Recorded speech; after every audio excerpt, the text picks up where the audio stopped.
Coffee and Cream on Hail Varsity Radio with Andrew Rogers and Damon Benning. Now the pitch, and Freddie cues one inside the third. That's a fair ball. Mookie's going to run around third. He'll score easily. Freddie racing for second. He is safe with a pop-up slide. It is 3-0. Rangers lead 5-1, and Leote strokes one high in the air to left center field. That's deep, but Ruiz at the wall leaps and can't get it. It bounces off the wall and back toward the infield. Around third and in to score is Grossman, and all the way to third at the stand-up triple is Leote Taveras. Now the payoff. Swung on, there it goes. Oh, it's hit high. It is far, but it is gone. Aaron Judge, he hit one about as high as he hit it far. A Judgian blast. Oh, baby, was it ever. Well, it's Judgment Day. And all rise. Here comes the Judge as he homers to deep left and the Yankees lead 7-1. Here comes the pitch, and he swings and hits it well down the right field line. If it's fair, it's gone. It is a fair ball. Long home run. Michael Massey, a 2-run shot, and the Royals lead it 9-2. A majestic home run that stayed fair, and Michael Massey has his 10th homer on the year, and the Royals lead by 7. Call it a majestic morning, Robbie. We have to keep our voices down. Golfers are on the course today. It's true. Keep them low. Keep them smooth. Jim Nance it today as we are out at the Pinnacle Bank Championship. I'm just kidding. We're out at the Pinnacle Bank Championship. We are live from the club at Indian Creek. He's Ravil Lulla. I'm Andrew Rogers. Ravi in the chair for DB this week. He'll be back next week, though, so no worries there. We've got a jam-packed show for you. An incredible day here at the club at Indian Creek. The sun's coming up. The mist is coming off the course a little bit. It's really nice. It's cool. It's chill. We are on hole 17. That's the Hurrdat Sports Pavilion. There's a boat in the water. You can find yourself on that boat. You'll probably find me on that boat at some point later today. Come over to the Hurrdat Harbor, sign up. You can also sign up to win 10 grand. All you have to do is scan a code. You type in your email and boom, you're in a raffle. If a golfer today or tomorrow, whenever you show up, hits a hole in one, you have to be present to win, but you win 10 grand. So that's not too shabby. I don't think we can play though, Robbie. Unfortunately, no. And I could use 10 grand because I was driving in today and I looked down at my my very fancy spaceship speedometer area. Sure. And all of a sudden it pops up, hey, you have 23 miles till empty. And I'm like, oh, 23 miles. How long does it take to get to Indian Creek? Oh, it takes 17 miles. So right now I have 6 miles left in my gas tank. And I was curious. And Cam, you chime in. Shane, feel free to chime in too. But I bet Shane fills up on the regular. How long do you go, or what's the longest you've ever gone before filling up your gas tank? You mean the lowest I've allowed it to go? So I'm pretty paranoid about this. I don't really live dangerously in that sense, the way my wife certainly does, which is kind of hilarious. So she's got a plug-in hybrid. So she has 2 different fuel sources to allow her to where she needs to get to go. And she regularly is running on empty on both of them, both electric and gas power. And I'm like, how does that even happen? You've got double options here. How do we not have any energy in either of them? So I don't ride the line like that. I'm not one of those people.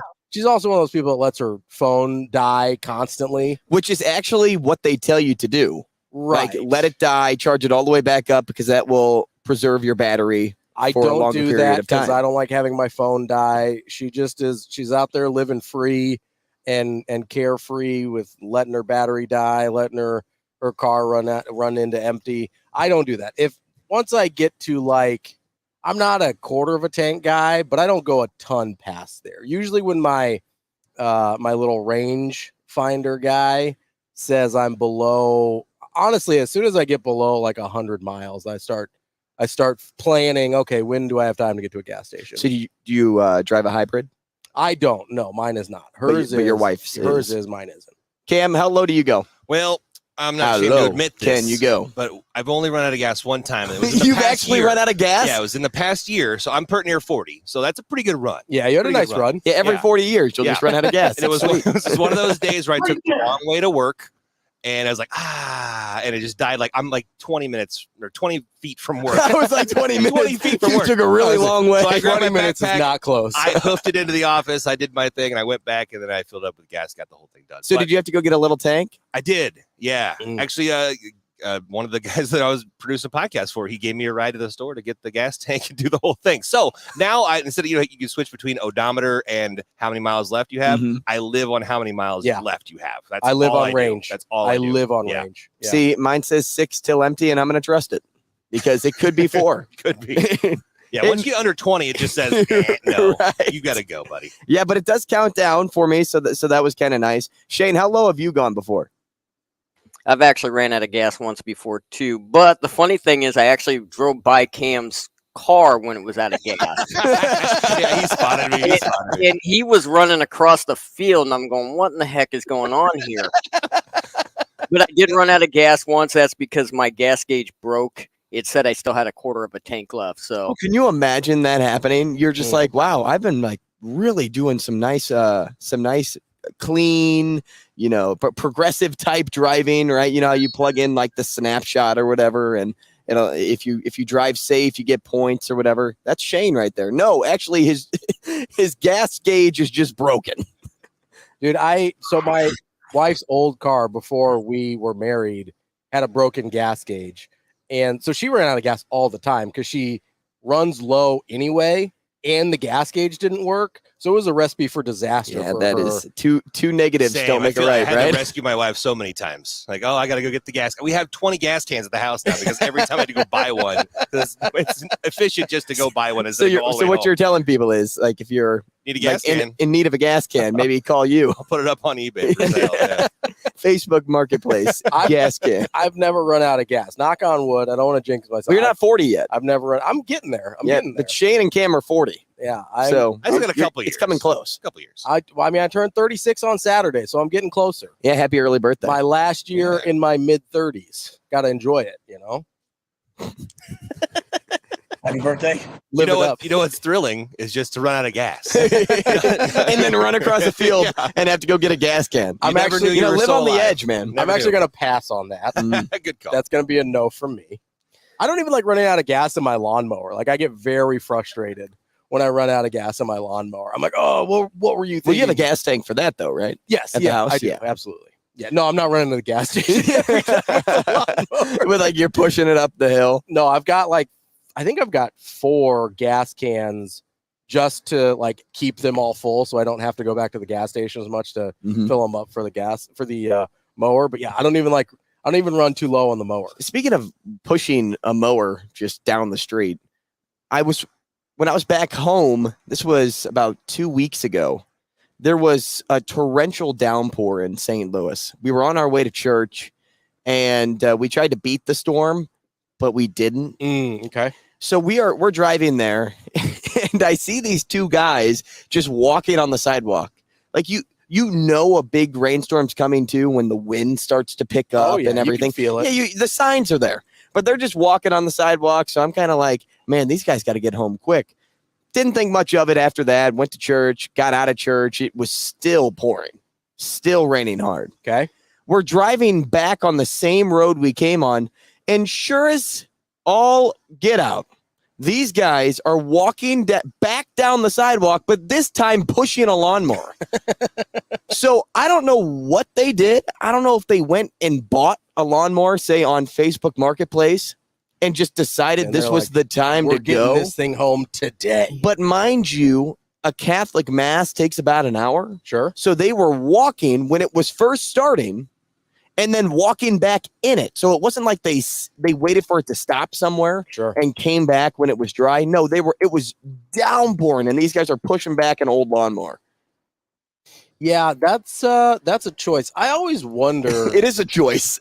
Like, maybe this is just me. In places where pedestrians are not normal, I'm always like, what's going on here? You know, like every once in a while you'll see somebody, like pedestrians in West Omaha are not normal at all. Mm-hmm. And so anytime I see somebody walking, I'm like, I like how I acknowledged that with the, what's that's a Ravi opinion. It's true. I mean, there's just, if you've lived, like, I know you haven't lived here a super long time, but if you're in West Omaha, if they're anything like they drive, and you see pedestrians, you're like, that's unusual. And so I'm always like, what's the story here? What's happening? Are you having a bad day, or is this normal activity for you? And I don't know. I'm very suspicious of pedestrians. I'm just like, hey, what's, like, if I go downtown, totally normal, right? People are walking around, whatever. I don't know if I can say the same with downtown. Well, you know, it's more normal to have the pedestrians. You can still be suspicious if you want. But if I see just, you know, you see these like random people walking down super busy like medians, or I saw a guy walking down the interstate the other day, but I didn't see a stranded car anywhere. And I was like, how did this happen? What's going on here, bud? You just had to walk to work, man. Like, this is a choice that you Some people don't have cars that have both electric and gas. I mean, I don't either. Not me personally. Although I guess it is in my name, technically. No, but I'm just like, what led you here today? You know, I'm like, it seems like he's having a bad day, one way or another. I don't think anybody wakes up in the morning and you're like, you know what? Let's walk on the highway today. Yeah, let's take a leisurely stroll down I-80. I don't think that's anybody's plan, right?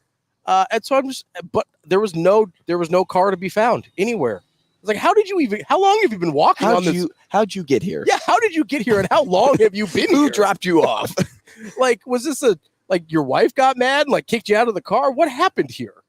That's all I want to know. So yesterday too, you know, after the show, I went out and played golf. So they had the Pro-Am going on here. I was not fortunate enough to get invited to play in the Pro-Am. Maybe next year. Who knows? But I was fortunate enough to go over to Tiburon and play in a foursome with Michael Severe. So he reached out to me last week. I was like, okay, yeah, good chance to network too. So I get there. I'm the first one there with Severe. And I go, hey, Severe, what cards are we in? He's like, you're in this card. And you're actually riding with Nick. And I'm like, you expect me to know who Nick is? Nick Bob? Like, Nick is not an uncommon name, no. Severe. And I look at the front, I go, Nick Hanley. And I go, oh, ironic. This will be fun. So Nick and I we're good buddies because we first started working at UNO together. UNO, yeah. So we do UNO hockey together. He's the PA announcer, I'm the MC. So I was like, oh, this is going to be really fun. And then I also found out that Brian Christopherson, who we had on the show yesterday, was also playing. He drove down from Lincoln. So we had a really, really fun foursome group.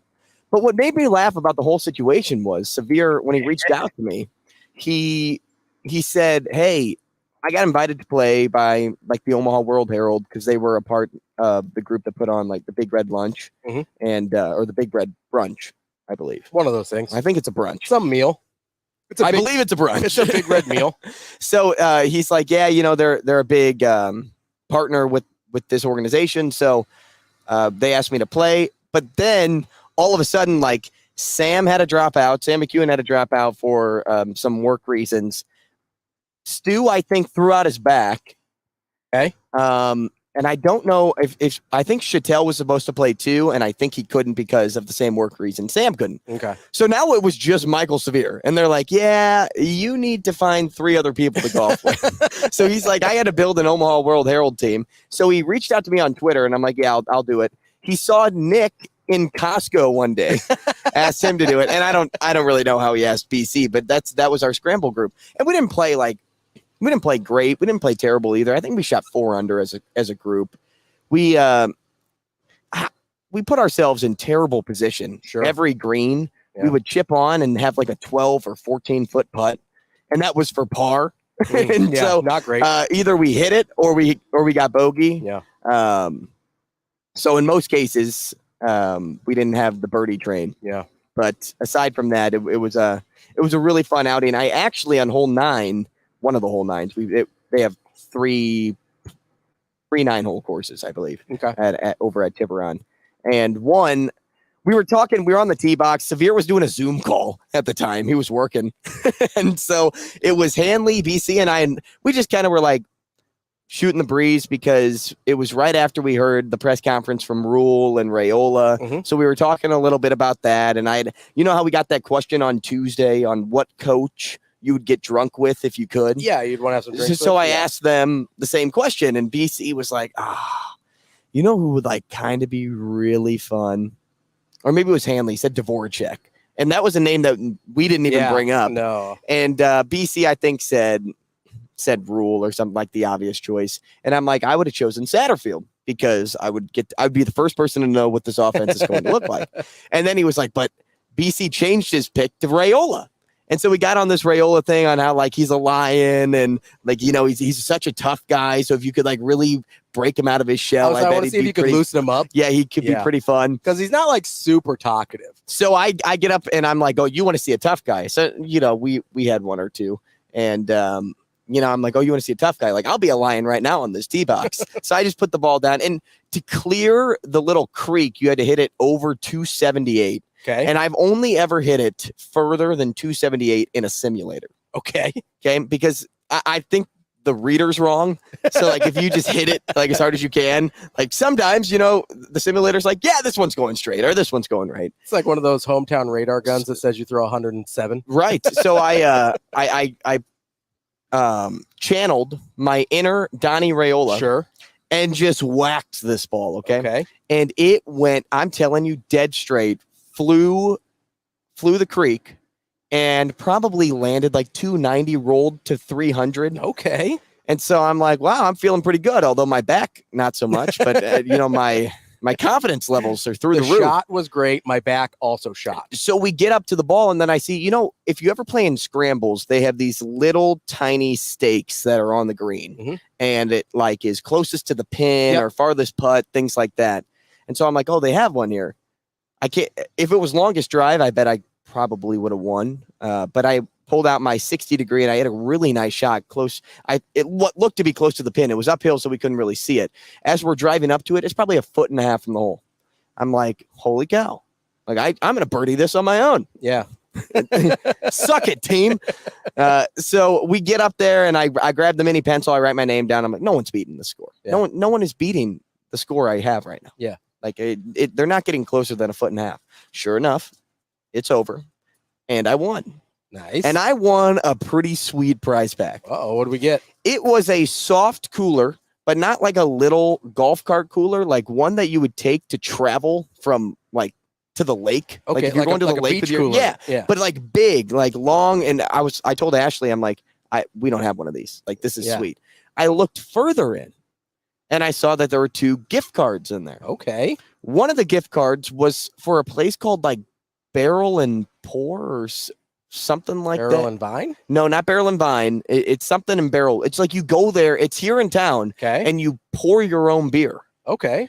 But what it said on the card was you pour your own beer, and after you're done drinking for the day, you just hand them this gift card. So I'm like, so can I just like a free day of drinking? Can I do 9 to 9? You're right? doing like a 12-hour stint. I don't know. I'm gonna have to go check that out. And you might have to read the fine print on that one just to make sure. I don't know. The fine print on the back was like, here's how you pour it. You go up to it and you tilt your glass sideways. And then the other card I got was a $75 club fitting gift card to Ostad's. Oh, nice. I'm like, for getting closest to the pin, these are some pretty sweet prizes. And then there was a bottle of whiskey in there, which I don't drink whiskey. I'll probably just give it to my brother. I don't mess with that. I just can't. I don't have hair on my chest. I don't know.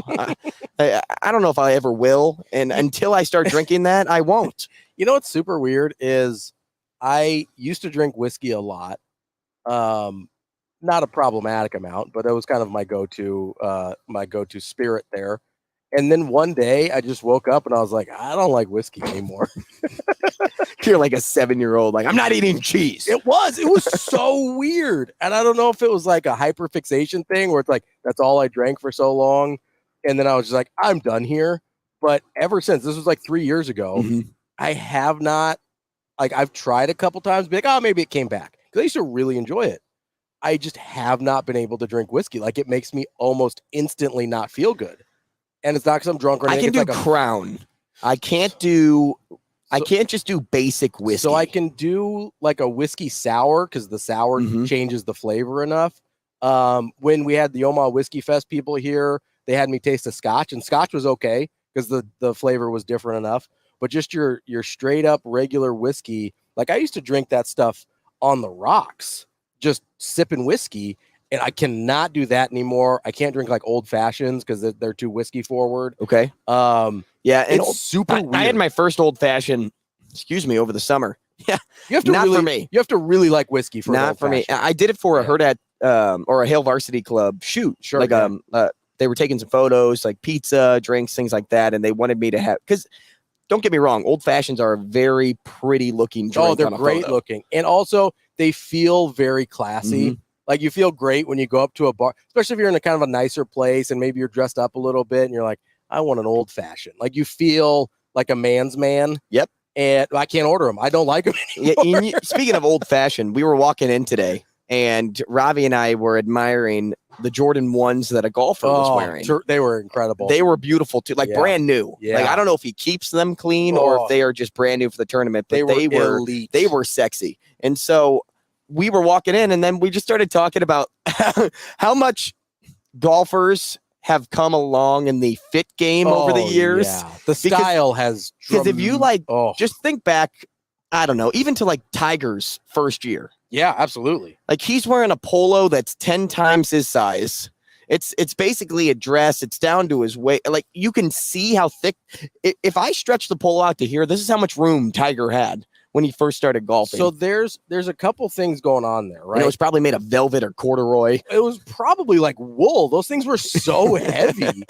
They were wearing so part of it's just clothing in general. They've gotten better with the materials and the blends and stuff like that. So it's like athletic wear in general has gotten dramatically better. Like when I was playing basketball in like 2005, you should have seen how heavy our uniforms were. They were like they added probably 4 pounds to your playing weight. Well, I mean, just look at Arnold Palmer in this photo here. So Palmer, he's wearing a full sweater. He looks like a prep school kid. He does. He's wearing like a button up, like a real button up dress shirt. I mean, you guys can't see this, but it's right here. He's wearing a sweater on top of that dress shirt, and then he's wearing like business slacks. Mm-hmm. And the slacks that he's wearing, not to knock Arnold Palmer here, but it looks like business slacks that a woman would wear. Like the checker print all the way down. Listen, I'll like a nice print slacks. I'm not going to hate on him for that. I know. The problem this is definitely something I saw Sally wearing the other day. The problem you're going to have with those is you didn't have like the stretch materials, right? Like back in the day, you didn't have like the stretchy pants and shirts and stuff. Yeah, where was Nike when you needed them? Right, man. They were out here making shoes like idiots. What are they doing? But dang track stars. But I have more thoughts on the golf attire that we can get to. Yeah, Ravil Lulla is just bashing on Prefontaine over here. Well, listen, not a great look. Good guy, tough look. Not the way you want to go, right? Not the way. Okay. Listen, I know the short, like Hoochie Daddy shorts are coming back. He went a little aggressive on him. That's all I'm saying. Steve Prefontaine. Some of the long distance shorts are like, they're shorter than boxers. I don't even understand what's happening there. I mean, he was an icon. He's probably Ashley's hero. I mean, he's outside of her dad. Terrific athlete. No hating there. But look at those shorts. I know those are telling you. Those are barely covering the behind. All right, let's take a short break.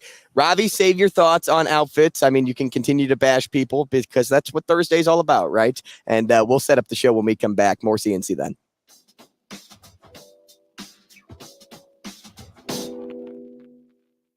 Rogers and Benning will be back in 5 minutes.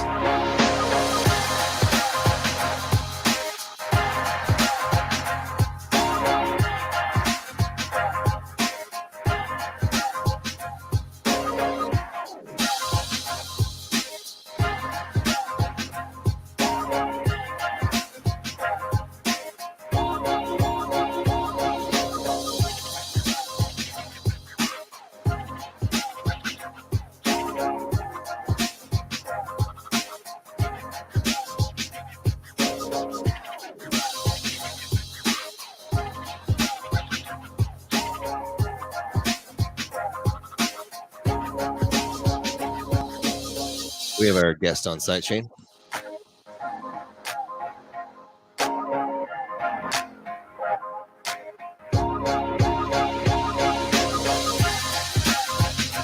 Rogers and Benning will be back in 4 minutes. 4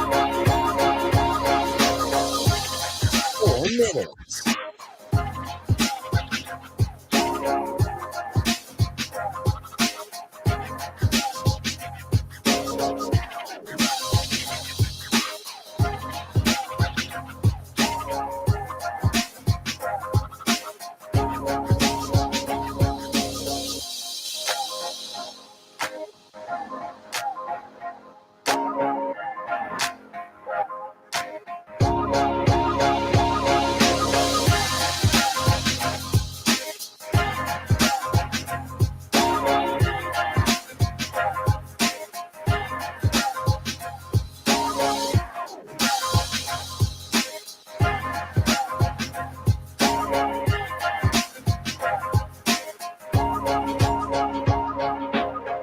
Rogers and Benning will be back in 3 minutes.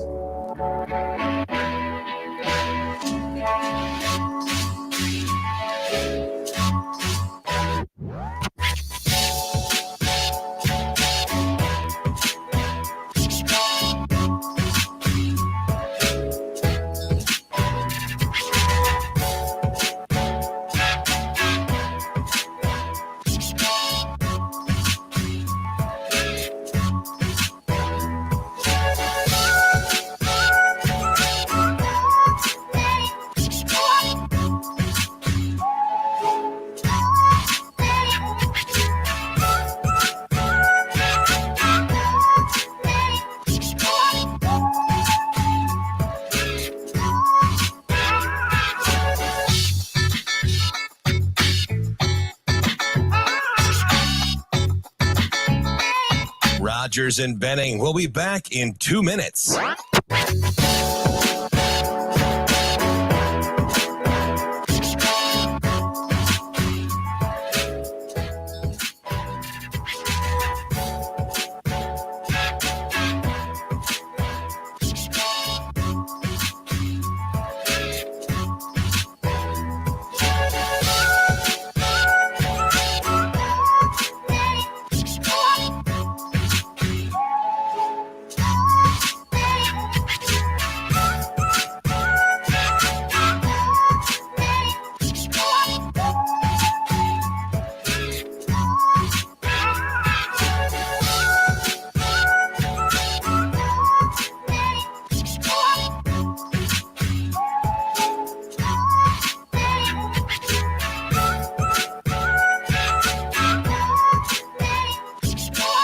Rogers and Benning will be back in 1 minute.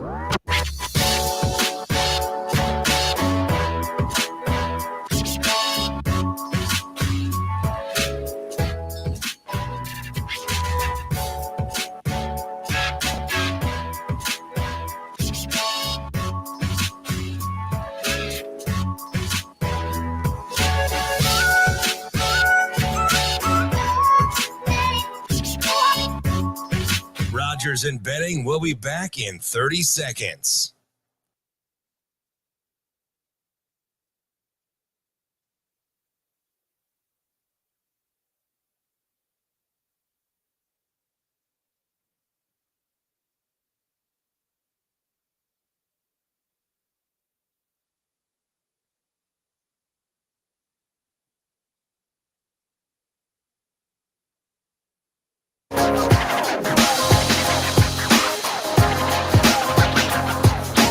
Coffee and Cream with Rogers and Benning on Hail Varsity Radio. Hey, welcome back, Coffee and Cream, alongside Ravil Lulla, Andrew Rogers. Happy to have you with us. We are live from the Pinnacle Bank Championship over at the club at Indian Creek. It is Thursday, which means it is start day for the tournament, and we couldn't be more thrilled to be joined by Brett Balak now, who is the Director of Sales for the Pinnacle Bank Championship. Brett, good morning. Good morning, guys. Thanks for having me. How nervous are you? Can we make you even more nervous?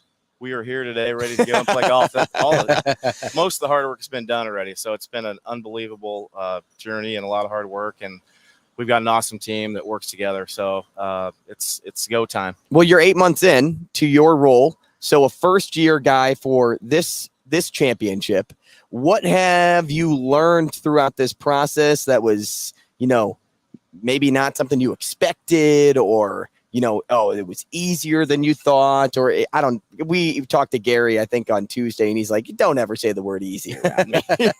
So maybe that's not the right word, but, it's your first year. What are your initial feelings like? Yeah, just a lot of moving parts, getting power to certain spots and carts to certain spots, and just little details. Alexis Boulos is incredible at her job, and Jessica Brabeck, our tournament director, they've got a lot of experience. I've learned a ton. I've been around golf my whole life, but I had no clue what I was doing on this thing. And they've guided me through it, and they do a fantastic job. And we work well together as a team, and Gary Java as well as our sales manager. So it's a fun atmosphere. We work really hard, but I've relied on their experience a lot throughout the whole process, certainly. We've talked to a lot of the people with the facilities and the grounds and everything like that. In the sales role, you've got a little bit different of a job here. Do you actually get to take a breath and relax once the tournament starts a little bit? A little, kiss some babies, shake some hands. I'll tell you in about 5 hours. Okay. So, I'm not sure. I'm hoping to. Like I said, we've got everything up and running. The first tee shots have been hit, so I'll be out kind of checking on the pavilions. Mm-hmm. The setup here is amazing. 17 here is absolutely incredible. Par 3, the Hurrdat Harbor. The Hurrdat Harbor. And I tell you what, there's going to be some excitement here. Hoping to have some hole-in-ones. Yeah, can you imagine us giving away 10 grand someday? We're hoping to do that. And I tell you what, this place is going to be packed. I think having 7 Nebraska players or Nebraska players with ties to Nebraska in the field, sure, the crowds are going to be crazy, and I'm really looking forward to seeing that. So speak to your golf experience here now, because as you said, you've been around the game for a long period of time. You coached at Wesleyan, you coached at Nebraska, and you obviously know there's some players in this field here. Since you've been around the game so much, you can kind of take it from both sides. Like, hey, I know what these guys are thinking about, but now you kind of get the business side of it too.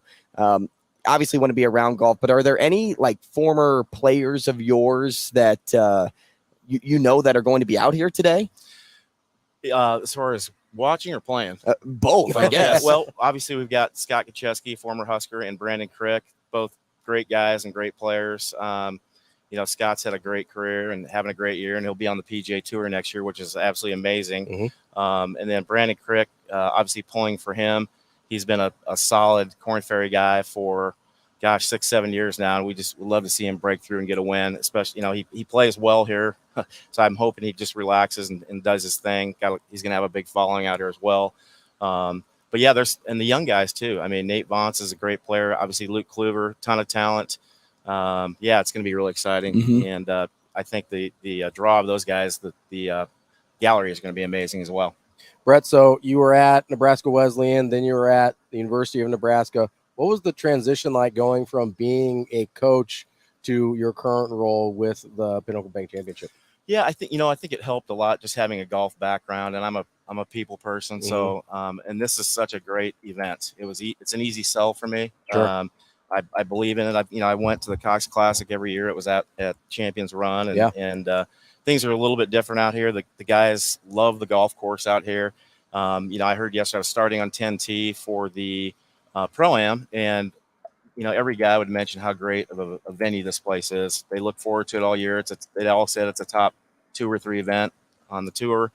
So it's pretty easy sell. Mm-hmm. And I just want to get out there and talk to people and really promote the event, because I believe in it. Yeah. And been experienced and involved in it for a long time as a fan. So we're talking to Brett Balak, Director of Sales at the Pinnacle Bank Championship. Brett, I don't want you to just pinpoint like one and, leave others out here, but, from the guys that you coached, from those local guys, if you're just a golf fan, you're coming out to the event and you want to cheer for one golfer, okay, but you like personality, like the top personality, whether they're super funny or, they're emotional whenever they make a big putt or something, which of the guys that you coach would, check those boxes? Well, I actually haven't coached any of the guys that are playing in the field, but that's a hard question because you've got such a cool young group of guys coming off PGA Tour U, And then you've got some guys that are in their mid to late 40s that are making the last push, whether they're, they've got their card or trying to get their PGA Tour card this year, or they're preparing for the Champions Tour. We've got a couple guys out here in their late 40s that are getting ready for the Champions Tour. So I don't know. I mean, I think the young guys are super exciting. None of them are scared to win or take it deep. It's just a really exciting time for golf. The talent out here is unbelievable. I mean, I couldn't pick one winner. I mean, there could be 50 guys that have a shot to win out here. Well, and this is such a competitive course too, really tough. Yeah. And that's one thing all the players say is they love going to a place where, if you shoot 13 to 15 under, you're going to be right in the mix, as opposed to pretty much 26, 28 under and been winning the rest of the events on the Korn Ferry too. So they are really happy to be here. And the golf course is absolutely amazing.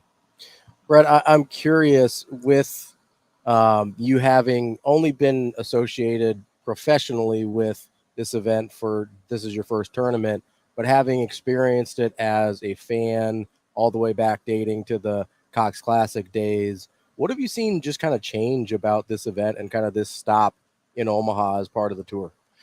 I think a lot of the younger guys that are coming out here, like I said, they're ready to win and move on. I mean, I don't think you see as many of the young guys hanging around as long on this tour.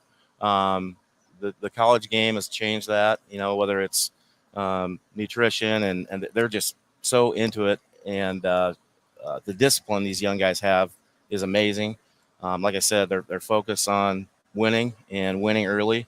Not that it wasn't like that before. I feel like the younger generation is more prepared because a lot of different things: strength training, nutrition, coaching, equipment, all those things. Yeah. So there's a variety of factors. Brett, tell us what's still available now from the sales point of view. What can people take advantage of outside of the Hurrdat Sports Pavilion, which and if you don't mind, like, giving numbers, like how much it's going to cost people to either be in this pavilion or on 18 or, maybe another stop on the course. Yeah. So we definitely have some space available on the Hurrdat Harbor on 17. Those tickets per day are right at $200. So that gets you your entrance into the tournament. And then that's all you can drink all day. Yeah, and you tell people what they want to hear. And then we have a lunch and snacks and a lot of food throughout the day as well. So it's a great value, and it's a super exciting hole. Like I said, a par 3 hole, chance to win $10,000. And you're in the shade. In the shade. It's an amazing spot. And but yeah, we've got probably, I'd say, 50 to 70 spots available there. And then we do have some on 18 as well in NMC level 2, and those go for about $250 a day. And again, admission into the tournament, food and drink, and that is air conditioned. It's up high, incredible view of the 18th green, and you can see all the way down the fairway. It's awesome up there as well. And it's obviously closer to the clubhouse. You don't have to walk out all the way out to 17. So, no. But you'd recommend them coming to 17. Hurrdat is definitely where you want to be, for sure. Yeah. So, Brett, so what has been your favorite part about being on the job so far? Obviously you're still pretty new to it, but morning of the day one of your first tournament, what's been your favorite part about being associated with this event? Easy answer. The greeting the Pro-Am groups coming in yesterday. We were there to kind of make sure they had a good time, how engaged their pros were. It was remarkable. The groups had a fantastic time. And that speaks to the guys on this tour are they're very involved and very engaged in providing a great experience for their amateur partners. They all raved about the golf course and how cool their pros were. And I think they all had a fantastic experience during the Pro-Am. And that was really cool to hear the feedback. So we really worked hard and put a lot of time into the Pro-Ams and making it an awesome experience for these guys.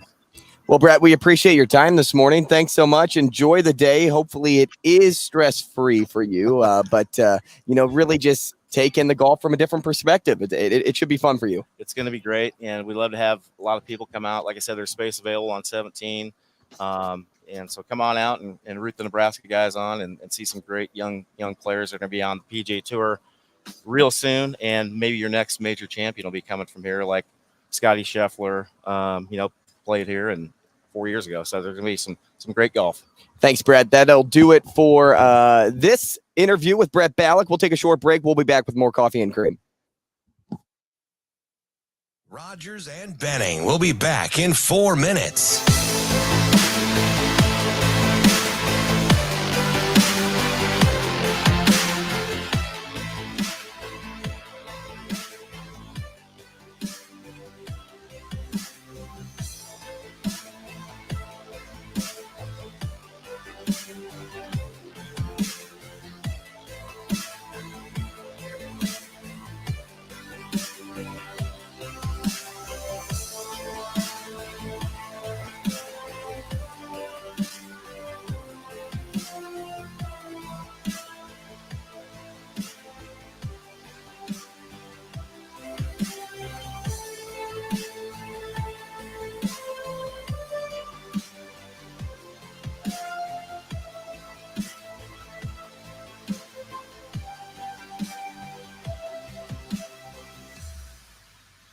Rogers and Benning will be back in 3 minutes.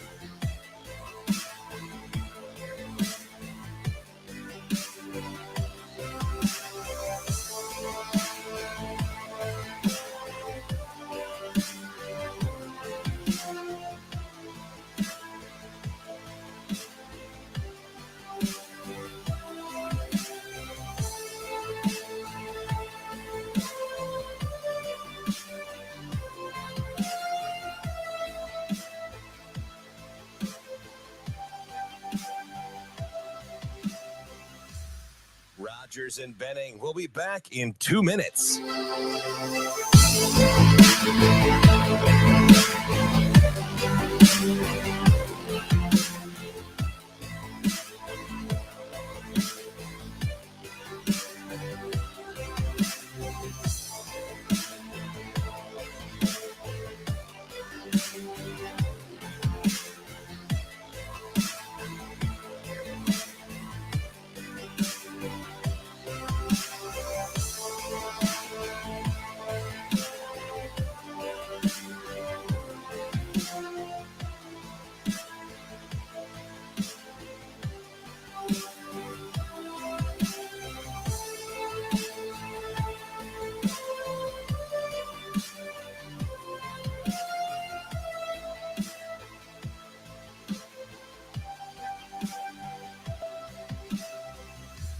Rogers and Benning will be back in 1 minute.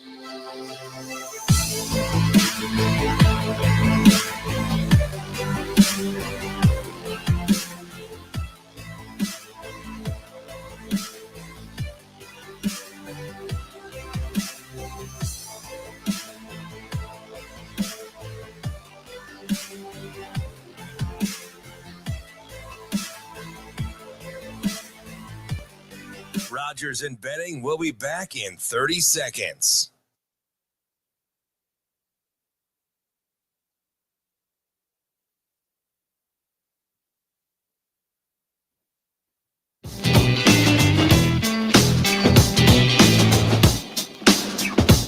Coffee and Cream with Rogers and Benning on Hail Varsity Radio.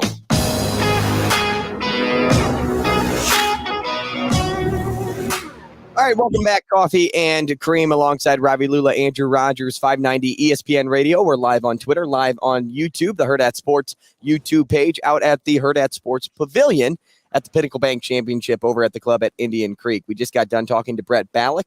He let you know that there are tickets still available for the pavilion, so make sure you snag those. Come over. It's all-inclusive. It's the perfect place to watch. I remember being here last year. We took a day.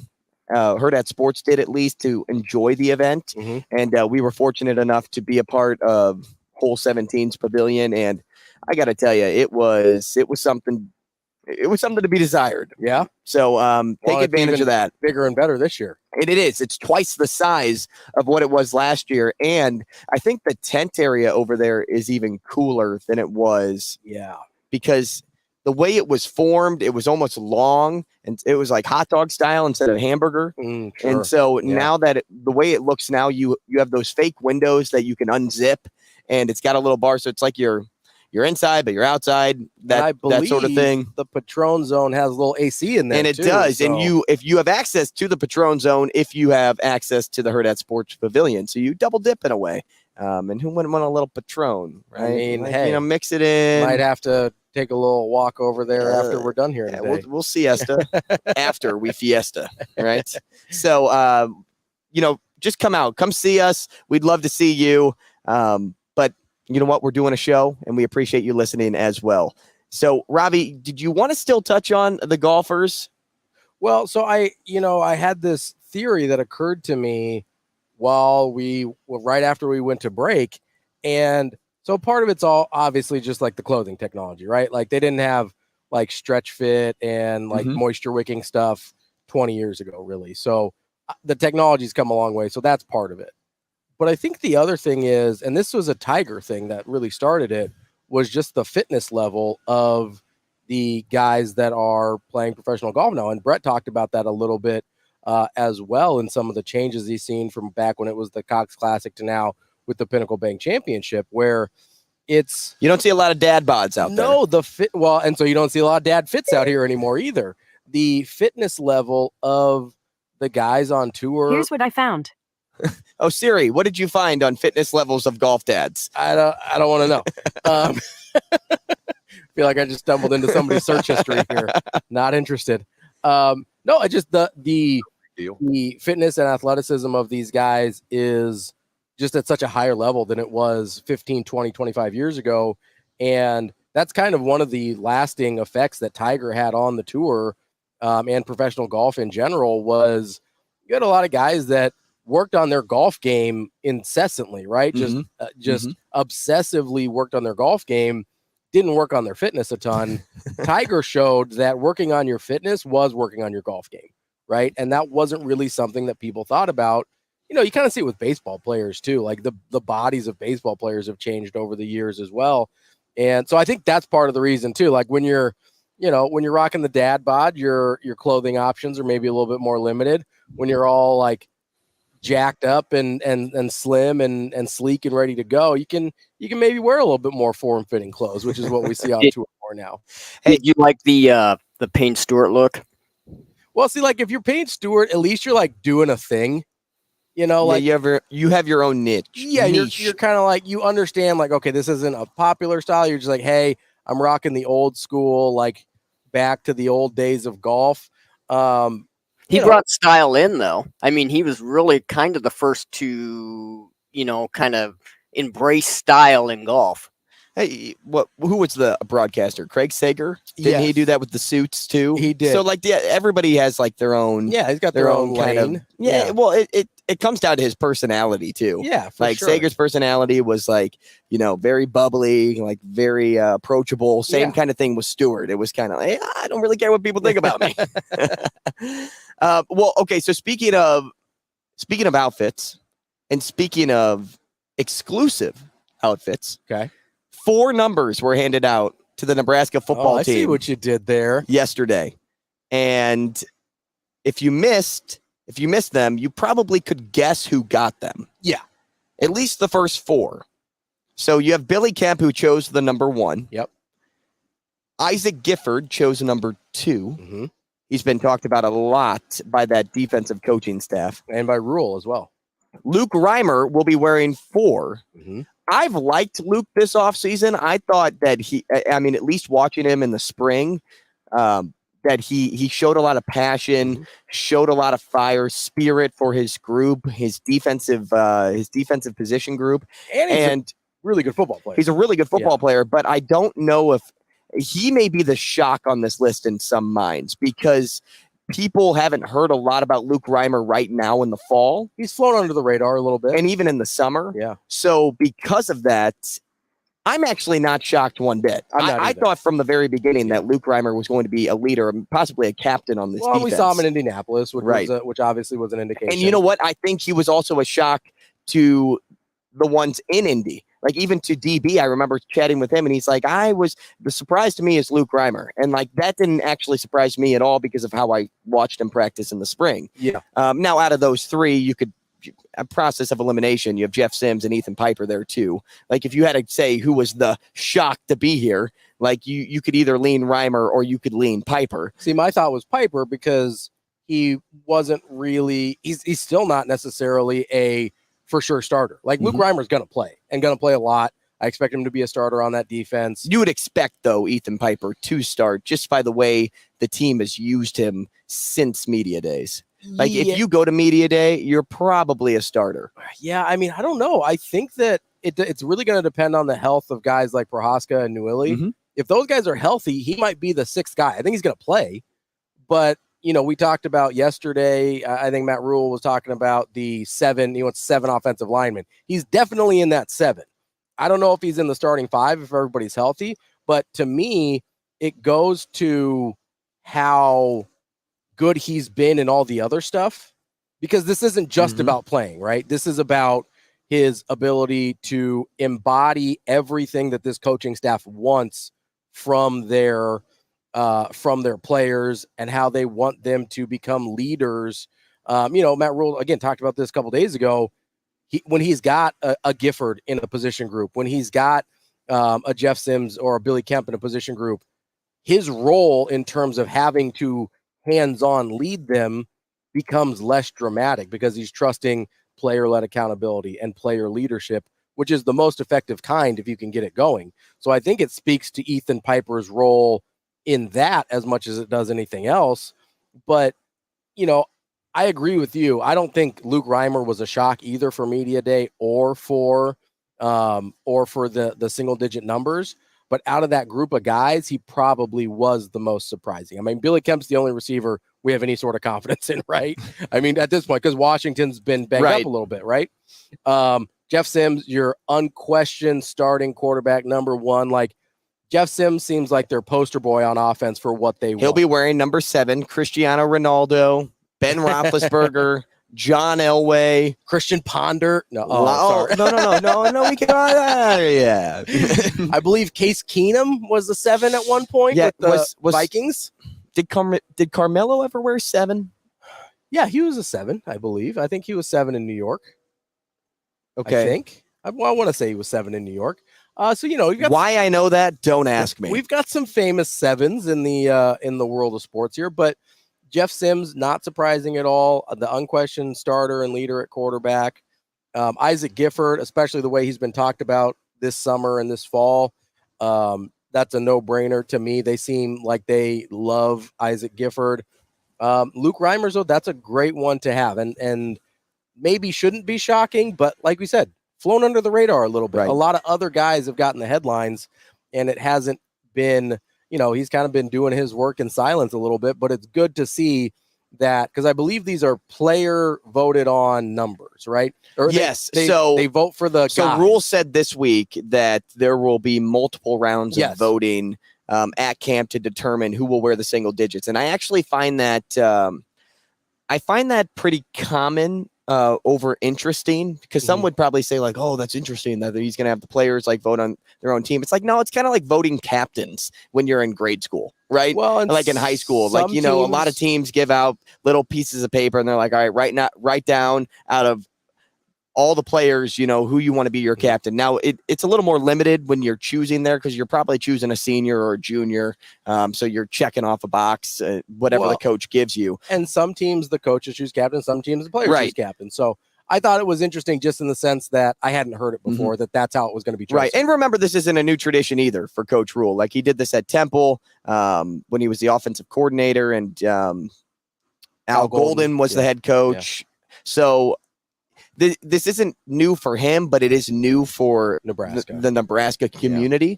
So, you know, I'm not going to say either that, oh, like this shouldn't be exciting, because it is kind of exciting to see who is separating themselves from the rest, who the players really feel like are the leaders of this team, who are the top 10% that we've been trying to get to this whole time, the ones that motivate in a new group like this. So who's next? I don't know, but I think I have a couple of guesses. Do you have anybody on the brain that would be a next up for you? I am so we've got a linebacker, we've got a defensive back. I would, if you're calling Gifford with the Rover spot a defensive back, which I am, I would love to see a guy from one of the two lines. Whether it's Ethan Piper would make sense, kind of because of what we talked about with the media days. I would love it if somebody on the defensive line stepped up, because that's an area where, again, there's pieces that I like, but we don't really have any idea of who's going to step up there. If somebody was showing that on the defensive line, I would love that. So Ty Robinson for me on the defense, Brian Buschini on special teams. We'll take a short break. We'll be back with Kevin Prise to talk more golf here at the Pinnacle Bank Championship.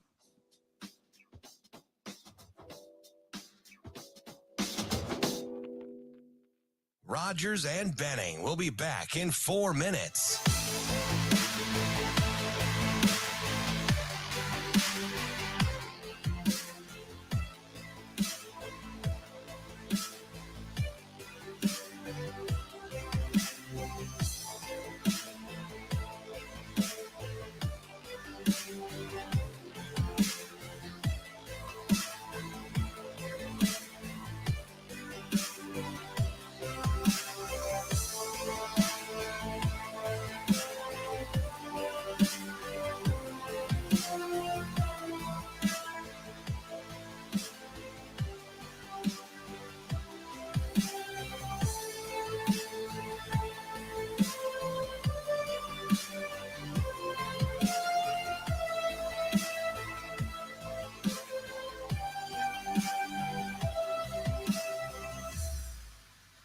Rogers and Benning will be back in 3 minutes.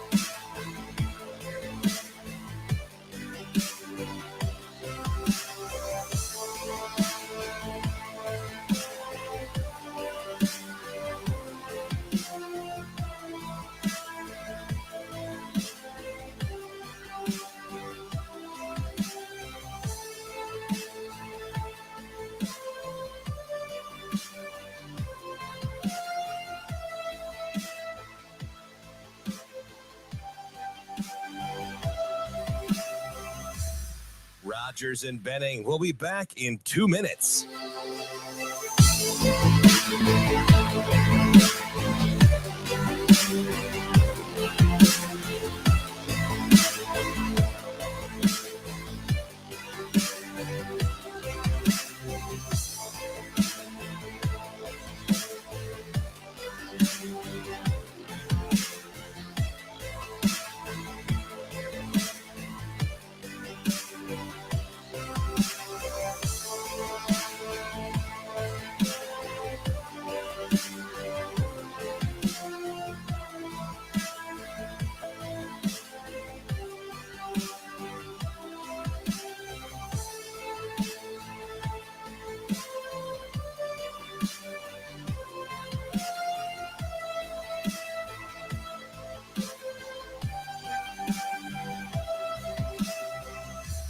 Rogers and Benning will be back in 1 minute.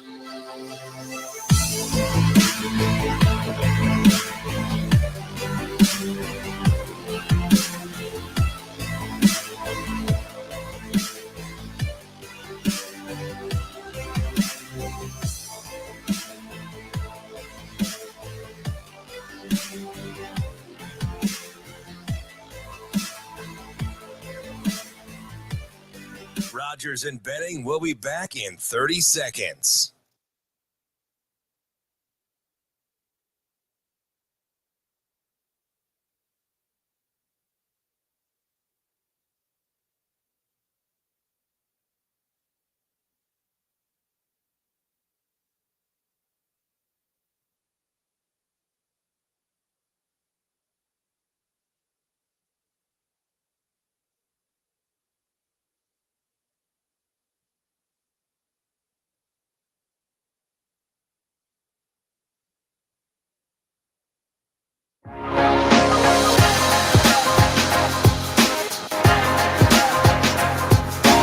Coffee and Cream on Hail Varsity Radio with Andrew Rogers and Damon Benning. We are back live from the Pinnacle Bank Championship over at the club at Indian Creek. Welcome back to the show. Ravil Lulla, Andrew Rogers here on Coffee and Cream this week. We appreciate you joining us, and we appreciate our next guest taking some time and joining us as well. His name is Kevin Prise, and he's the associate editor at PGAtour.com, at PGA Tour Kevin on Twitter. Kevin, good morning. It's great to see you, man. Good morning, guys. Great to see you as well. Thanks so much for having me on. Sad Kevin, I can't be there this year. I know. I was just about to say, I wanted to see your smiling face here. I mean, you made the tournament enjoyable, at least for us media guys last year, especially for Hurrdat. You definitely helped us get from point A to point B on most days.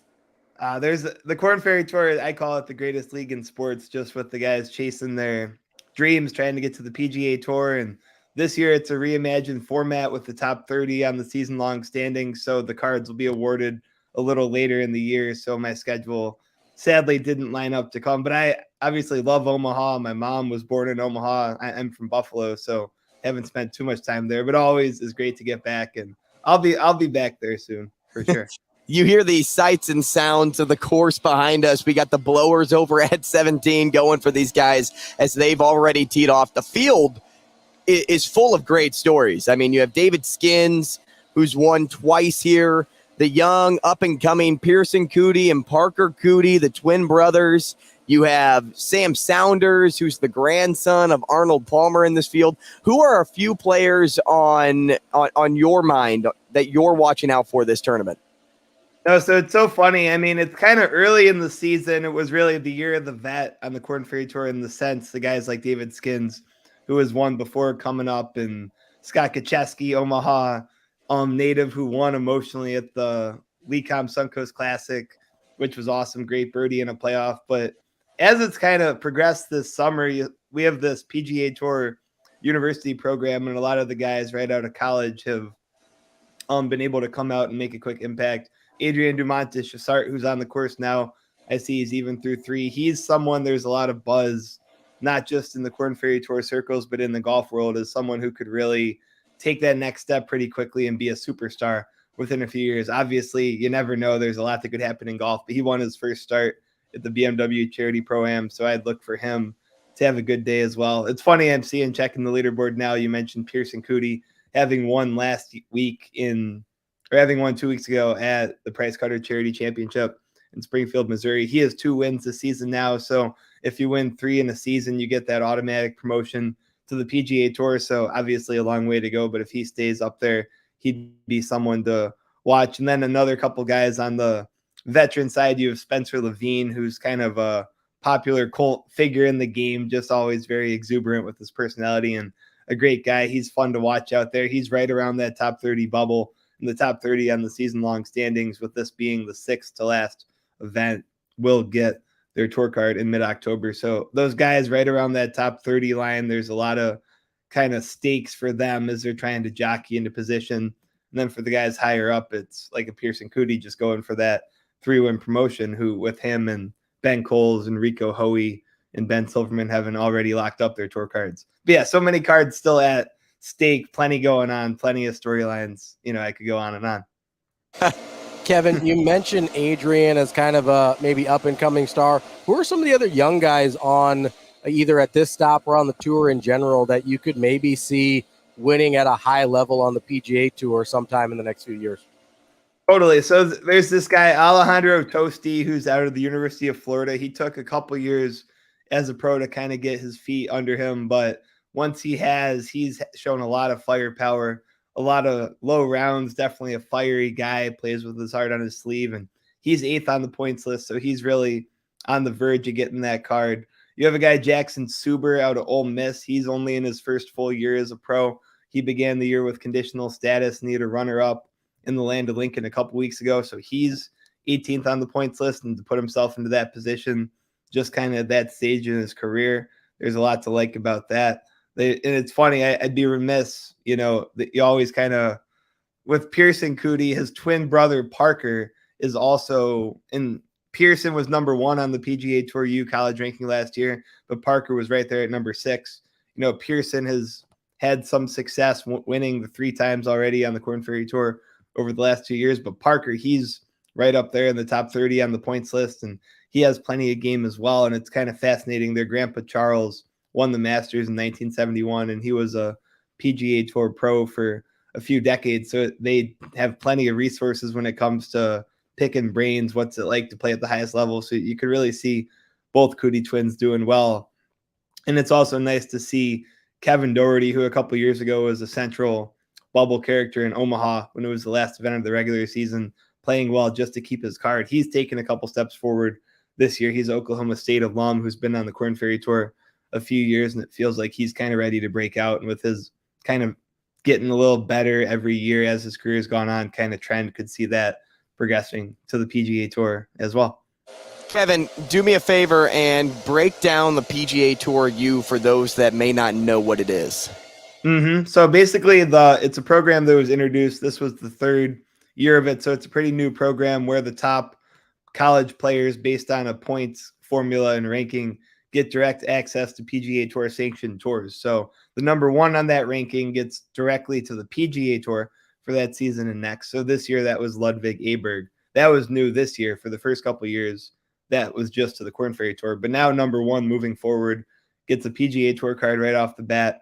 Numbers 2 through 10 get some sort of Korn Ferry Tour membership, whereas the top 5 eligible players that week who decide to play will get to play on the Korn Ferry Tour. So basically 2 through 6 guaranteed, and then the rest of them will probably get some starts as well. And then that extends to number 15, where you also get status on the PGA Tour Americas tours, which are now PGA Tour Canada and PGA Tour Latin America.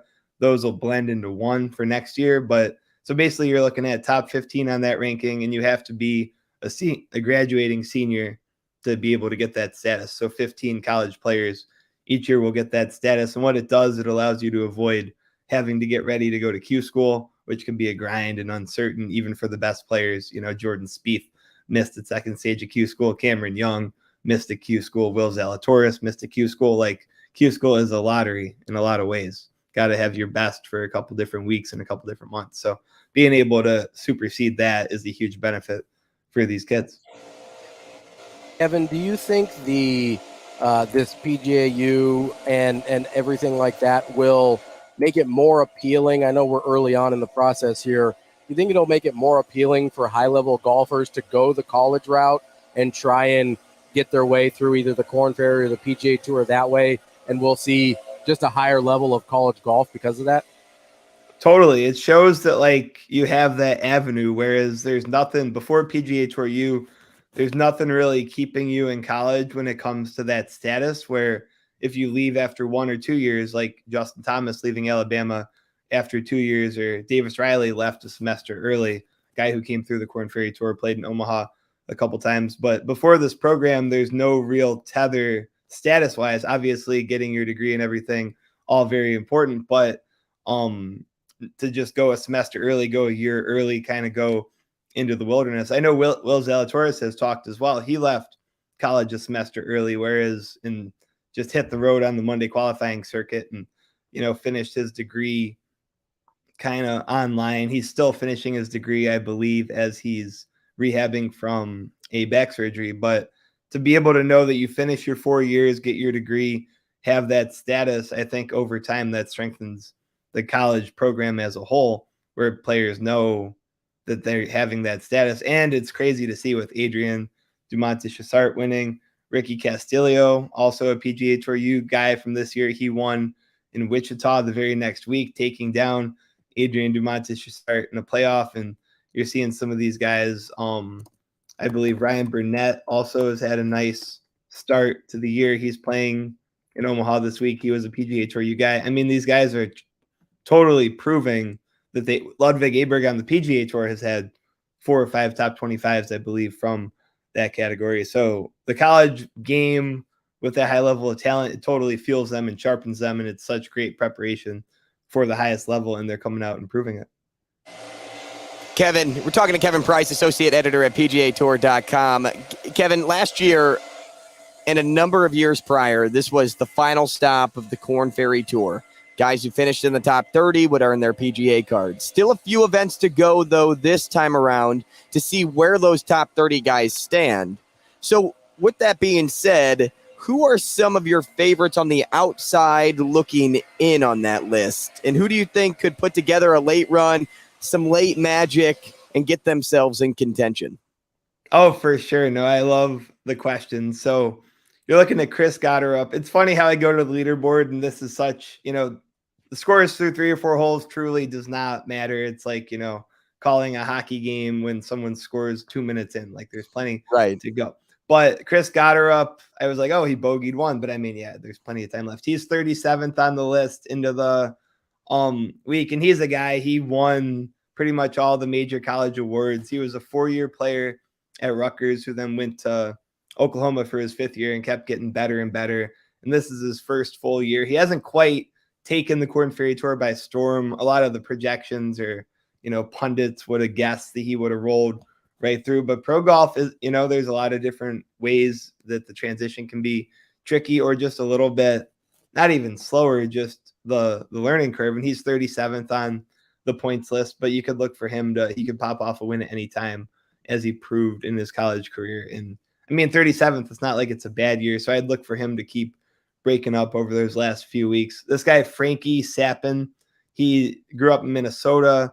He made it all the way through pre-qualifying last year with his mom on the bag, which was a fun fact to get his status at Q School. He also sectional qualified into the U.S. Open on that 36-hole longest day in golf 2 months ago, through that longest day in golf. And him being a rookie, he's at 38th. He's kind of right knocking on that door for a couple big weeks, puts you right in. Pete Fish, who kind of last week broke on the scene with a runner-up in Utah where he posted a number 23 under, only for Roger Sloan to finish birdie to beat him. But Pete Fish is 47th on the standings, and he's kind of tracking at the right time toward getting that card. And also one final name, Wilson Furr out of Alabama. Great personality, just a fun guy out there, and someone who I think once he gets onto that stage of the PGA Tour, he'll have a lot of fans. Reminds me a lot of the guy Grayson Sigg in demeanor, who came through the Korn Ferry Tour and played Omaha a couple times. But Furr had some severe struggles to start the year, but rattled off a couple straight top 10s to move from the conditional category into a spot where he's able to play the rest of the year. And he's been on a nice cut making pattern, and he's 50th on the list right now. I could see him making a way up. So yeah, I mean, it's hard. Obviously, it's such a crapshoot, but it's fun knowing that a few of these guys will make that run, and there will be a lot of movement as the last few events, with the final 4 events also providing elevated points. So there will be even more volatility those weeks, starting in Boise. Kevin, I want to bring it back here to Omaha and the Pinnacle Bank Championship a little bit more specifically. Do you see the field this week as a little bit of a crapshoot as well? I mean, give me kind of a ballpark. How many different guys do you think have a shot at being the winner on Sunday? Yeah, so it's kind of that's a good question. So it's probably a 2-part answer, in the sense you have like those 5 to 7 guys who have been, playing well all year, that are right up there. The Pearson Cooties, the Ben Coles, the Ben Silverman, David Skins, like Dumont, like those guys who are probably who you would see as the favorites, who have been pretty much contending week in and week out, who you'd expect to be there right there. And then, as much of a cliche answer as it is, just to be able to get a spot on the Korn Ferry Tour, really anyone who has played the whole season and has earned status to get out here really is capable of winning. They've proved it from kind of their body of work to get to this point. And you see it year in and year out. A crazy example is last year, Andrew Kozan had missed 11 cuts in a row. Then he goes and wins in Utah, I believe, the week before Omaha. That's right. Totally changed his whole career. So you see that stuff all the time. I mean, and when you think that stuff like that can happen, it's hard to count anyone out, because you can't only use form going into the week to predicate it, because it's such a fickle thing. Someone might just really like the course that week, or they might be on the range and get a swing tip either from their coach or a friend or a fellow player on tour, or something. They just kind of tweak in their swing, and that just works for a week. And a lot of what pro golfers say which is funny. Like, you get a good swing tip and you might get 3 or 4 rounds with it, and then you have to move on to another swing key. But that 3 or 4 rounds, when it's a week like this, it can work and you can get that win. So the short answer is 5 or 6 with those best chances, but then you could get a wild card from anywhere in the field, which is part of what makes it so fascinating. Kevin Prise, we're looking at the local kids here too, and I'm not too sure how familiar you are with the guys that did get sponsor exemptions to play in this event, but maybe just in general, if you don't know a name or two, what are the actual odds that one that gets a sponsor exemption for their home state, home course, will actually win in front of their home crowd? It's such a storybook thing, and it definitely can happen. I'm thinking of, winning. I love the local favorite local hero angle. I know a couple years ago, Gacheski was contending, and I know I don't think he was a sponsor invite. I think he was playing on status. But when you get those, it's all the feels. I know sometimes it's more than others. And even a home region. So I feel like anyone really from Nebraska would relish winning this tournament, because it's Noah Hoffman, I think, who got a sponsor invite this week. And I believe he's from McCook, which is also the same hometown as Brandon Crick, which is cool.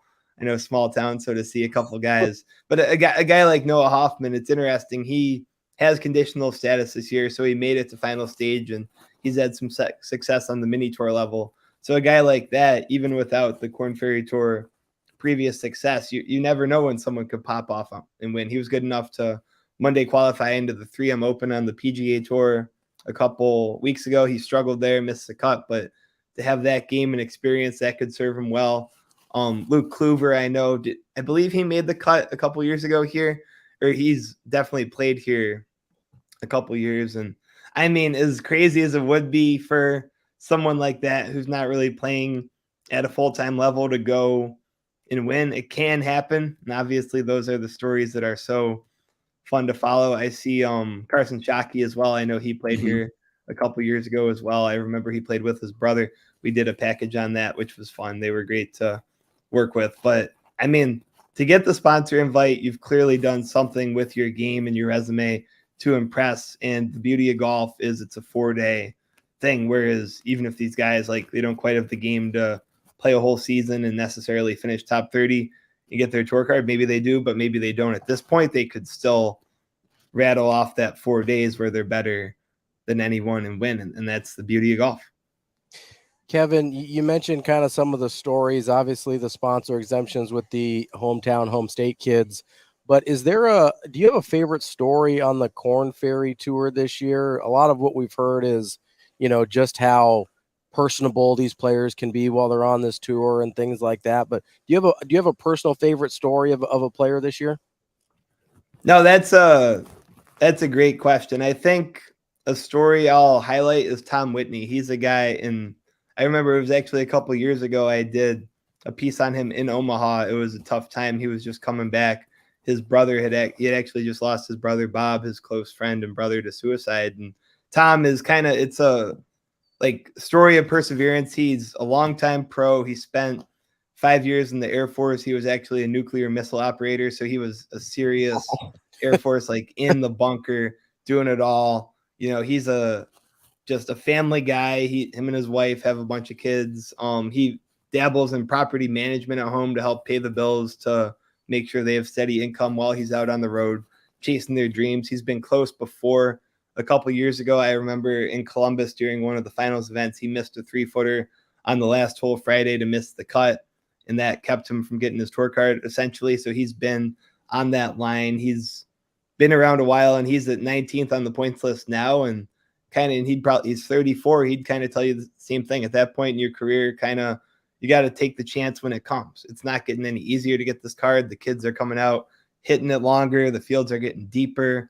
The whole Tiger boom and its resultant effects are in full swing. And golf, fortunately for me in my career, seems to be getting more and more popular, harder and harder to get tee time. So it's going to continue to get tougher to get a tour card. So anyway, a guy like Tom Whitney, when you're in your mid-30s, kind of looking for that first chance to get your card, you've seen it along the ways with the likes on this tour of Chris Baker, Scott Harrington, Vince Cavello. You get guys who you kind of have that chance, and you kind of root for them to get it when they have their chance. And he's that guy that I would point to as my favorite story that I'm following this year, trying to get his card. If you could be here, Kevin, and I wish you could, because we would chill, we would hang out, we would have a good time. What would you want to know, though? What is one thing you'd ask a golfer post-round on day one at the Pinnacle Bank Championship? That is a good question. If I was there with the 6 events left in the positioning to the finals, I'd be talking to a lot of the guys kind of around. I'll throw one more bubble, the 156 bubble, which is to get into the finals. So some of those guys a little down the leaderboard, I'd be asking about their preparation and their mentality and what they've been working on early week and what their vibes are and their plans of trying to make their way through the next couple of weeks to get in the finals. I'd be talking to Pearson Cootie, who's 4 under through 5, just his decision, to come here and play this week after clinching tour bound last week and trying to get that 3rd win, and what's been working so well this summer, and kind of diving into his kind of, I guess, wild, productive, but still a little bit inconsistent, where he's missed a lot of cuts, but won a couple times, and kind of how it triggers that he is really able to kick it into gear and not be afraid to win, where that comes from. If it's a general player, I always like asking on day one about the course and how it compares to years past, and any holes that are playing different, or how the wind plays different than years past, and what they're thinking about how the winning score would be. And yeah, and then from there, I just kind of start spewing and see what other follow-ups come to mind. It's always a treasure trove of content. That's the beauty. You can't talk with every player, so you got to figure out players. For what I would always do, or what I always do, is either who are in a unique spot, status-wise, points-wise, or have had a obviously very good round, or have had a unique round with, a couple doubles and a bunch of birdies, or a birdie run, or something like that. That's kind of my scratch pad. And then from there, go out on the course, talk to people, see what you see. But yeah, it's a treasure trove. Every interview is different. That's the beauty of covering golf. Kevin, you're the man, dude. We appreciate your time this morning. Real fast, though, you got about 20 seconds. What score wins this week? I will go 16 under as my initial projection. Without having any idea, being there, just through the early scores and trends, we'll go with 16 under. 16 under. Kevin Prise, man, you're the best. We appreciate your time. We'll talk again soon. Thank you guys for having me. Enjoyed it. Thanks, man. That's Kevin Prise, associate editor at PGAtour.com. When we come back, there is something I would like to get into back on conference realignment talk. Okay. So we'll kind of set the stage there, get more into those athlete diaries that we kind of talked about. There are a few points that, unless you were an athlete, you probably didn't think about at all. Absolutely. At any point. So we'll do that. We're at the Pinnacle Bank Championship. It's Coffee and Cream Live. Come see us. I mean, even if you can't get into the Hurrdat Harbor because you don't have a ticket, if you, give us the password, we'll say the password today is watermelon sugar, and then you have to do the high that, our good friend from One Direction does. You have to hit the note, though. And if you do that, we'll bring you in and we'll show you a good time. We'll take a short break. More Coffee and Cream after the break.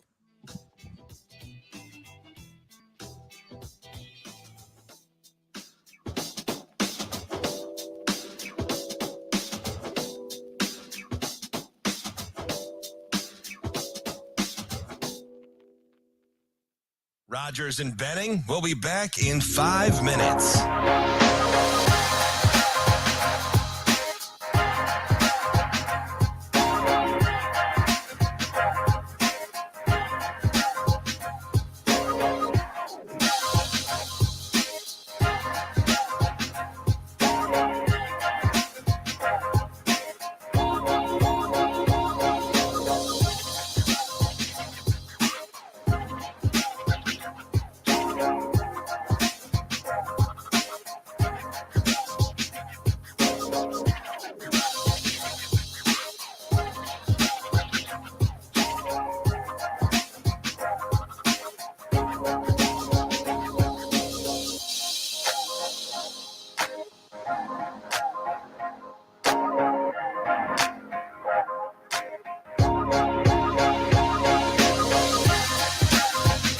Rogers and Benning will be back in 4 minutes.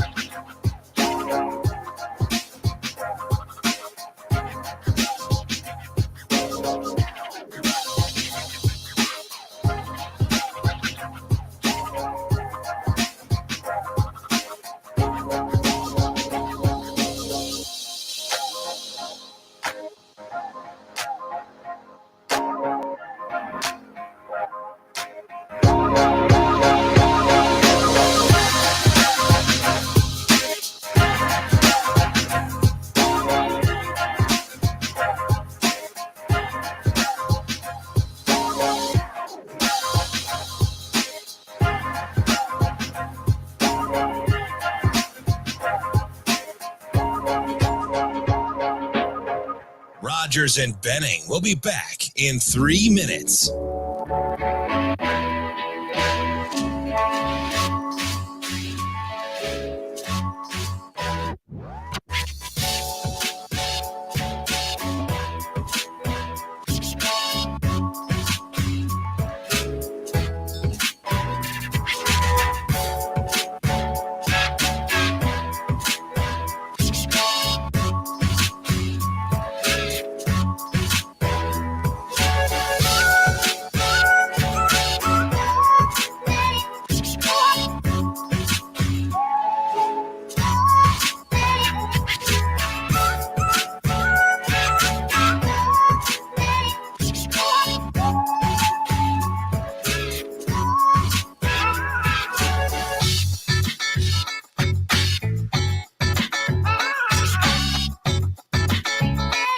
Rogers and Benning will be back in 2 minutes.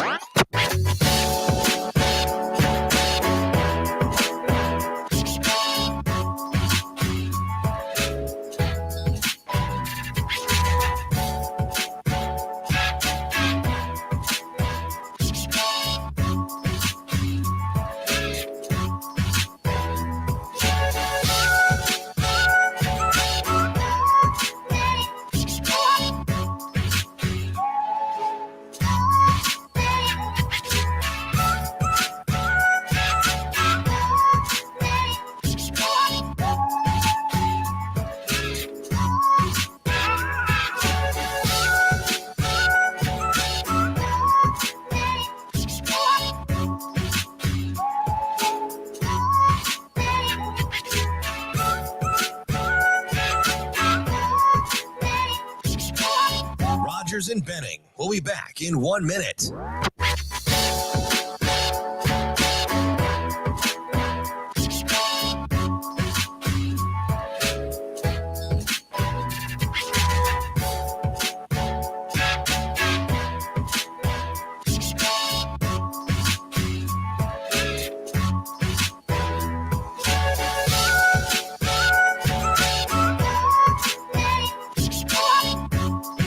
Rogers and Benning will be back in 30 seconds.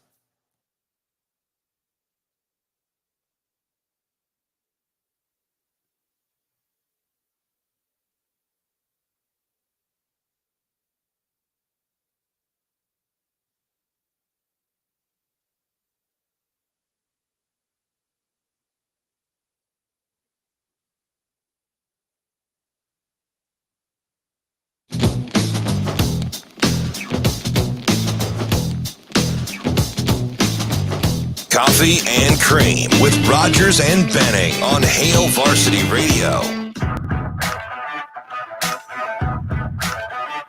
Hey, welcome back. We are live from Indian Creek, the club at Indian Creek. It is the Pinnacle Bank Championship, the best, the greatest golf event here in town in the state of Nebraska. I will hang my heart right there, because I also don't know if there's other golf events in the state of Nebraska. Not but professional. There can't be one bigger than this, and that's why I can make that claim. Welcome back. We're being joined by Marc Wisdom now. Now, I know I teased conference realignment. We'll get into some of those athlete diaries on the back end of the show, but it's like, you know, when you are in the middle of the fairway, you're about 150 out, a couple of sand traps, you know, up front, and you just miss hit it, and there goes the ball. Now it's in the sand trap. You know what? You adjust. Right?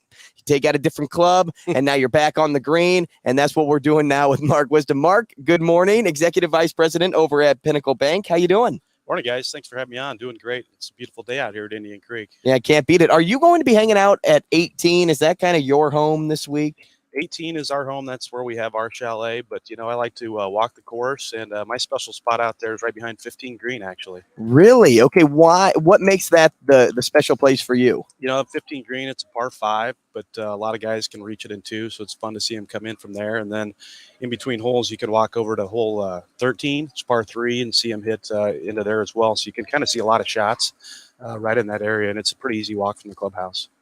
So, Marc, you mentioned you've been with Pinnacle Bank for 5 years. So you've been involved with this event for 5 years as well. It sounds like, correct me if I'm wrong here, you're a big golf guy in general.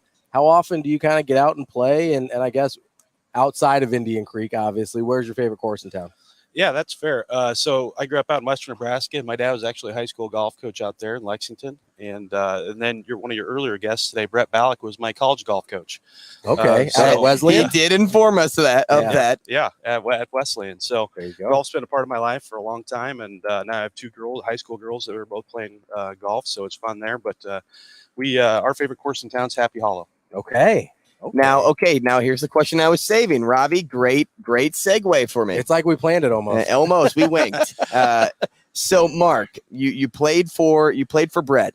I would like you to share at least one positive memory of your time with him as the coach, and one where you're like, man, I really wish you wouldn't have yelled at me. Yeah, Brett was a fantastic coach. I think when I was on the team, I don't think Brett was even 30 yet. So it was a lot of fun. We had some great road trips with Brett. He was very much a player's person, as you can tell by his personality. The one thing that we always gave Brett a hard time for was he wasn't maybe the most organized person. He was like, yeah, just go play. You can go do it, and stuff like that. So that'd be the thing I'd give him the most hard time for sure. Marc, I'm curious. We've got out here, at Hurrdat Sports, you can win $10,000 if we get a hole in one. What's the closest? Have you ever hit a hole in one, or what's the closest you've ever been? I had one. Okay. Wow. Let's Claim set to the scene. fame. Let's set the scene here. Tell us about it. Yeah, sure. 6-7 years ago, playing with some buddies at Champions Run. Okay. And hole number 3. You seem like a par 4 type of guy. I wish. I wish. Yeah, hole number 3 with a 6-iron. It was pretty great. Got to see it go in. A 6-iron. So that had to be a decent distance away. Yeah, it was like 185. Okay, that's a good one. Yeah. I was playing in a tournament yesterday, and you could win a car on one of the holes. And of course, the hole they choose, the pin is blocked by this hill, so you can't see it. The card says it's 185, but I don't think it accounted for the elevation that was also from the tee box. Safe to say nobody won the car that day. But I did tee off with a 7, and if it was about 180, I wish I would have known Marc prior to this interview, because I would have just called in, the lefty from the pen and just said, hey, just knock this in. We'll just sell the car, and we'll just split the proceeds or the profits, right? That's Sounds fair. pretty good. Fair with me. So, yeah, there are a lot of fun things going on, though. As Ravi was saying, $10,000 here. What are the fun things going on over on 18? 18, it's great. A lot of, especially Friday, Saturday, Sunday, the crowds get a little bit bigger. You get a little bit of noise, some clapping. Everybody's coming up and seeing the great shots hit in there, make a good putt, and just let the players know that we're here for them. We support them on their the journey through the Korn Ferry Tour and hopefully to the PGA Tour, and just out there having a good time. Marc, having been associated with the tournament for 5 years with the Pinnacle Bank Championship, do you have a favorite memory from the last 5 years of golf tournaments? Oh man, that's a hard one. I've got to meet a lot of these guys coming through. David Skins, who's a 2-time winner here, is really hard not to root for. The first time he won, it was a life-changing deal that really got him back into the mix, got him back onto the PGA Tour. He's now 41 years old and back here again. But we're, really a big fan of David Skins, and I think he's been a great 2-time winner here on the tour. If I set this up for you, Marc, would you rather have somebody that has already won 2 events, a guy like Pearson Coody, win today and get the auto bid? So now he's set, he's into the PGA. Or would you rather see a guy that's on the outside looking in right now that, a win could put him into the top 30? Yeah, I'd probably take nothing against Cootie, but I'd probably take the guy on the outside looking in. It's pretty neat for them. I think Cootie's just fine. He'll make it to the PGA Tour based off what he's done already. And so one of the guys outside looking in, give them an opportunity, I think would be great. Mark, we hear all the time about how the players love this event, about how unique it is. What are some of the things in your mind that make it such a memorable stop on tour? I think it all starts with, a lot of it starts with the course. I think Jim Nedrow and his staff here at Indian Creek and the Yacht family have just done a tremendous job with this course. I think the length and the rough and, just talking to the players yesterday at the Pro-Am, they all just really enjoy it out here. They like the tougher test of golf where they have to hit all the shots in their bag and just not, hit the driver as far as they can and then hit a little wedge into the green. So we talked to, one of the guys and he said, he hit more 5 and 6 irons yesterday than he hit the whole previous week. Wow. So obviously you're a golf guy, you're a golf family. You probably know a lot of people just in your role that have come to previous events that weren't golf people. And I'm kind of curious on their reactions, their emotions to the day that they spent either on 18 or walking the course or whatever it was. And the case that you can make that if they had a good time, there's other golf fans or non-golf fans in the city or even in the state of Nebraska here that may not want to come because it's just, it's a golf event and I'm not really into the sport. But what's your case to make with all of the previous stuff that you've compiled over the years with the families that aren't golf fans to say, hey, no, you'll have a good time if you come? Yeah, for sure. I think it's a social event as much as anything, as much as a golf event. I think, being outside or inside, there's plenty of places to go get refreshments and relax and take in some good conversation between shots. And we've got all kinds of different folks out here that you can meet from all over the country. I think our volunteer base is from like 7 or 8 or 9 states. So just that piece right there, going out and meet somebody new and walk along and taking it in with some good weather this week. All right, Mark, I'm going to ask you, you're a former college golfer, family, big into golf and everything like that. I used to golf a lot in my 20s. I haven't in several years. I want to get started again. Where should I start? Just get started is the first thing. Golf takes a lot of time to really get good, but I think there's plenty of places to take lessons. The Nebraska PGA Tour section does a great job in this state. There's plenty of club professionals out there that we're happy to help give lessons to get it going. And like you said, golf's a hard game, so if you can have somebody help you out and get off on the right foot right away, I'd do it. So I think taking those lessons that a lot of people don't like to do would really help you get off on the right foot again. There we go. So does that mean since I have been playing and I still am not where I want to be, I should be taking lessons? Like, is this what we're talking about now? Well, I would tell you all the guys here on the Corn Ferry Tour still take lessons. So that's fair point. That tells you something. Fair point. Never too good to take lessons. Yep. I feel like I could use pointers every now and then too, except when I'm out there, because then everything just goes out the window. Whatever I learn on the driving range is it's not there anymore whenever you step foot on the first tee box. I don't know if that's ever happened to you, but at least for me. Daily.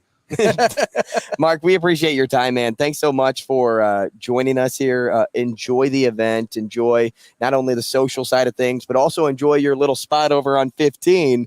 And if we're walking the course, we'll say hi. Yeah, thanks again for having us. Pinnacle Bank's proud to be a community sponsor in this event, and we're proud to do it with Aetna and the club here at Indian Creek. And so thanks for you guys for coming out and doing this. We really appreciate it. We appreciate you too, man. That's Marc Wisdom, again, executive director over at Pinnacle Bank. Sounds good. Sounds good. Close enough. Yeah, well, what did I get wrong? No, executive vice president. Executive vice president. All right, I'm sorry. Awesome. VP sounds way better, so we should have corrected that.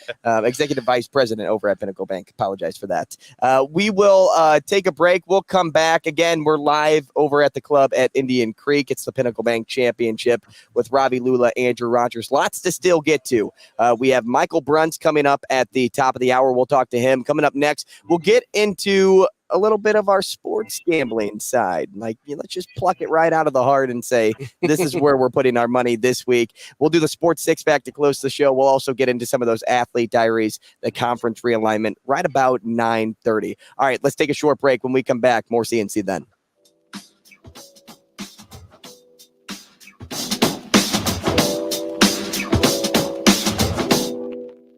Rogers and Benning will be back in 4 minutes.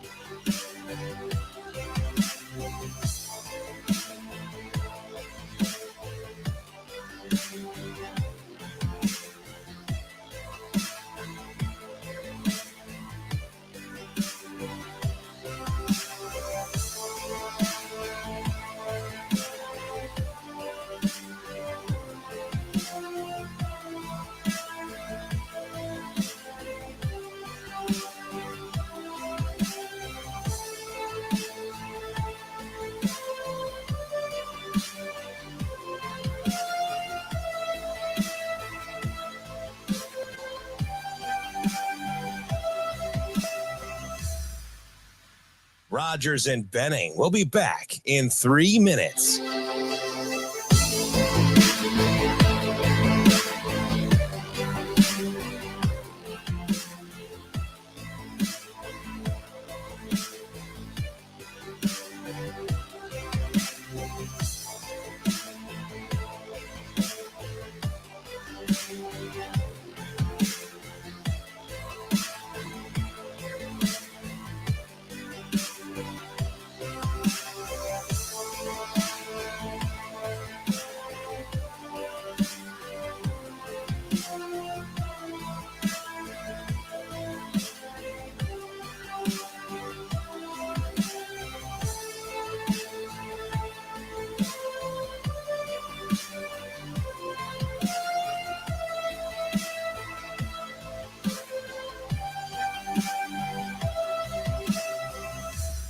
Rogers and Benning will be back in 2 minutes.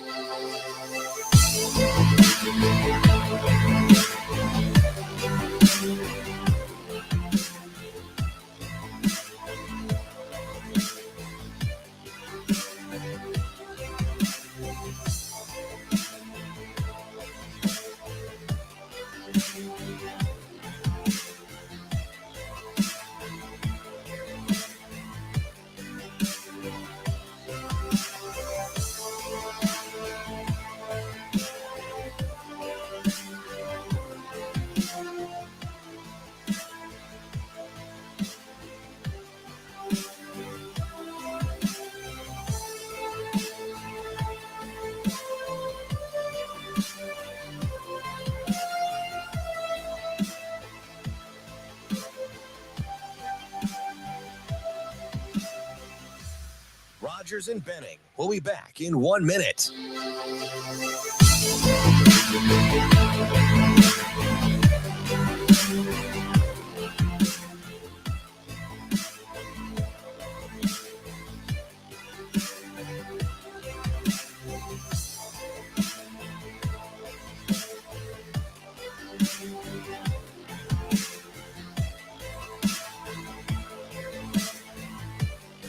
Rogers and Benning will be back in 30 seconds.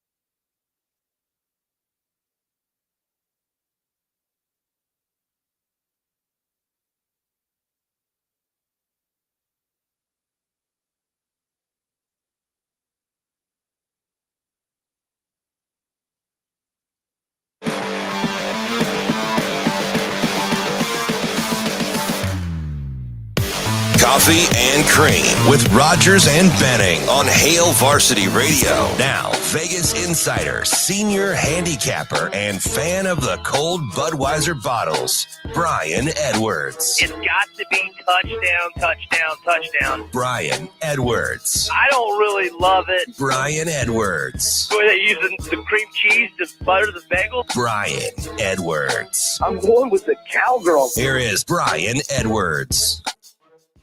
All right, it's that time where we talk to our gambling expert, Brian Edwards, BrianEdwardsSports.com, MajorWager.com, at Vegas B. Edwards on Twitter. Brian Edwards with us via StreamYard. Brian, good morning. I'm going to have to keep my voice down, though. You know how my voice carries and how often I just yell and scream for no apparent reason. But the golfers, we're live at the Pinnacle Bank Championship here in Omaha at the club at Indian Creek, and they're about to tee off on 18. So if you hear me ask a question in my Jim Nance voice as we really get low, and then Robbie comes in like Tony Romo or whoever. Oh, wait, that's a different sport.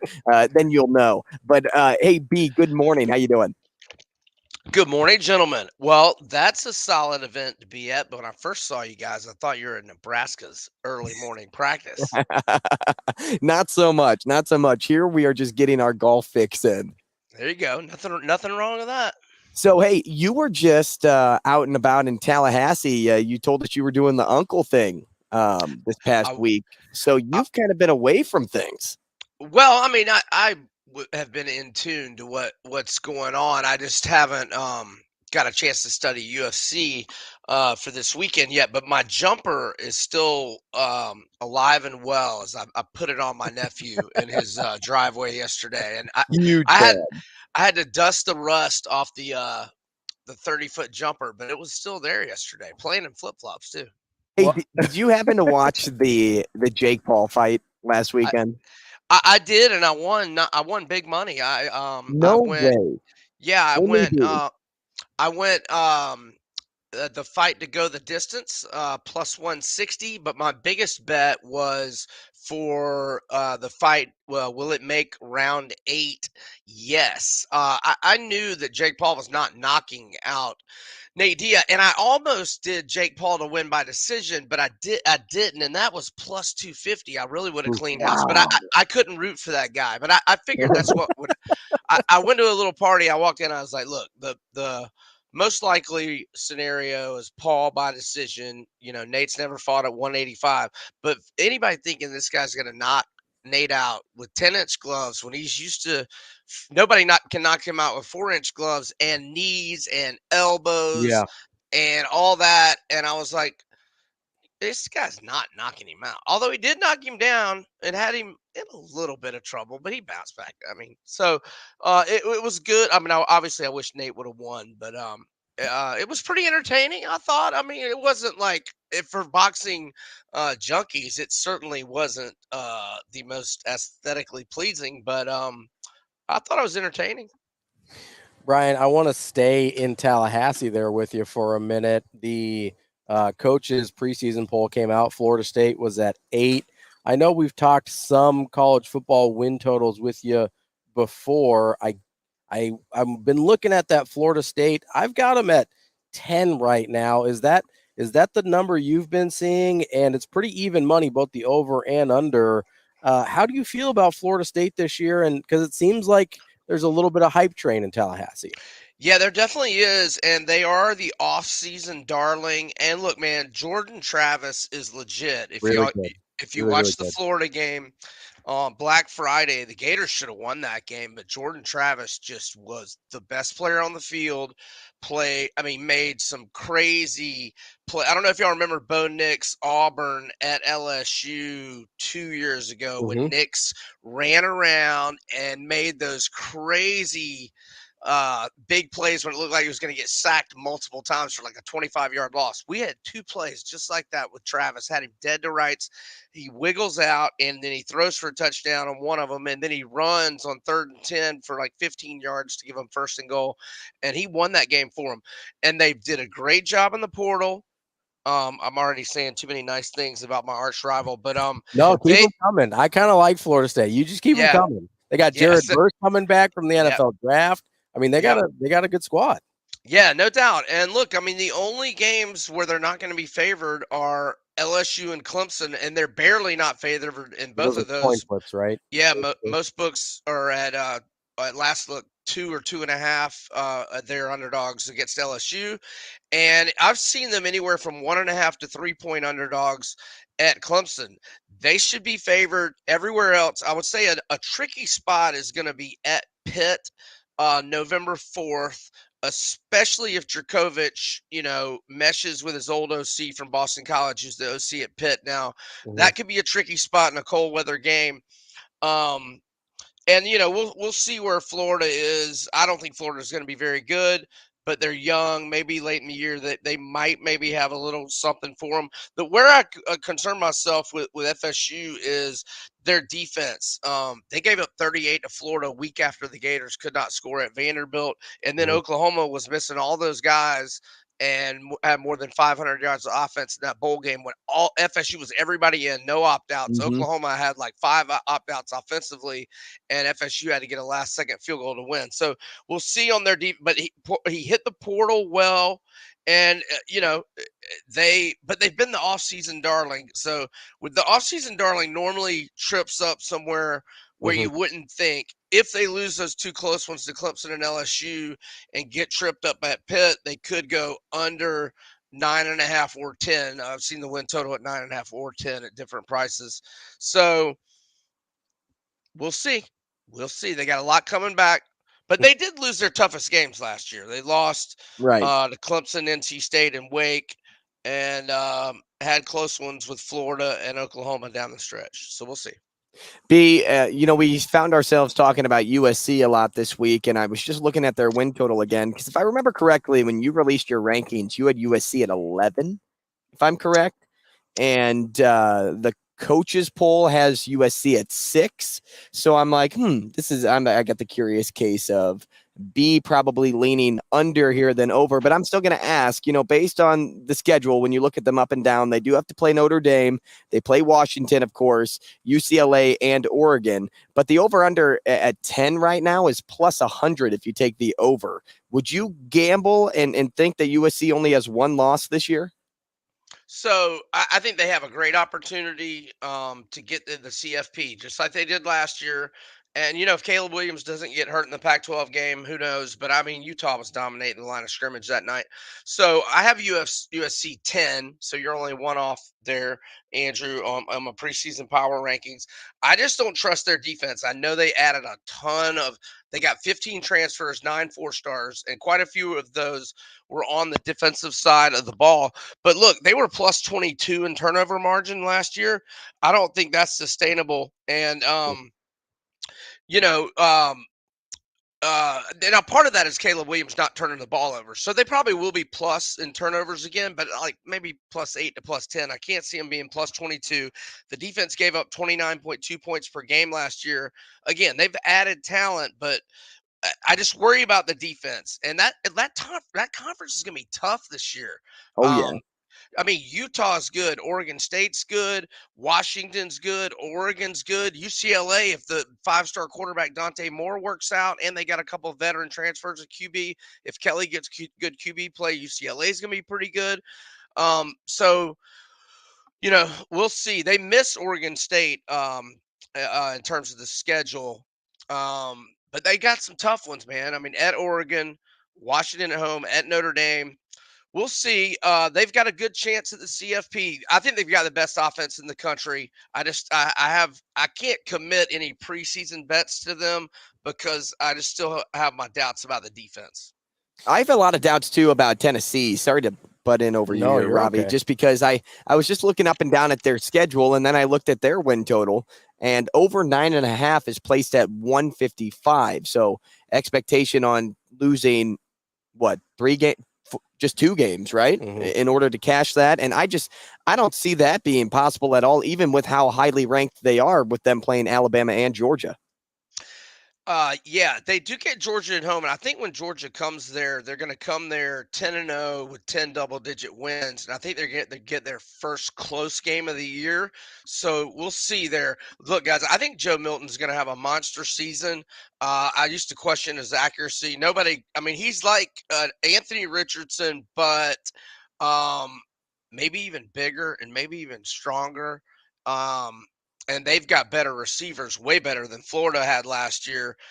And look, I mean, I'm not that high on Alabama this year. I mean, I'm not saying that is a definite L. But look, the spot at Kentucky the next week is going to be brutal. They'll be off of hosting A&M at Bama. Got to travel 2 weeks in a row. Natural letdown after Bama. Kentucky is going to have 2 weeks to prepare. That's going to be a very tough spot. And Mizzou's got a good defense. We'll see how Mizzou's quarterback play is. The at Mizzou will be a flat spot ahead of Georgia. And they've lost 9 in a row in the Swamp, but I think they probably win at Florida this year. I'm going to say they lose at Kentucky.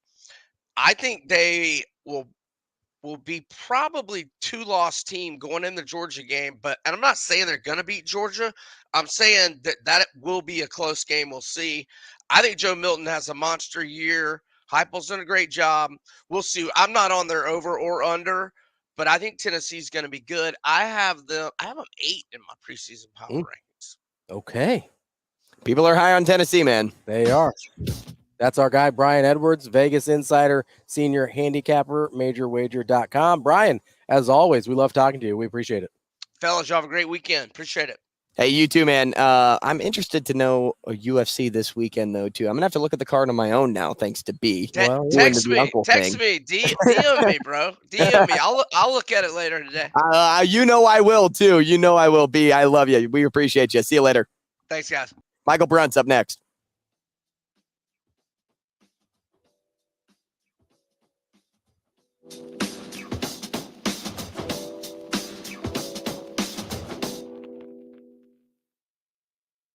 Rogers and Benning will be back in 4 minutes.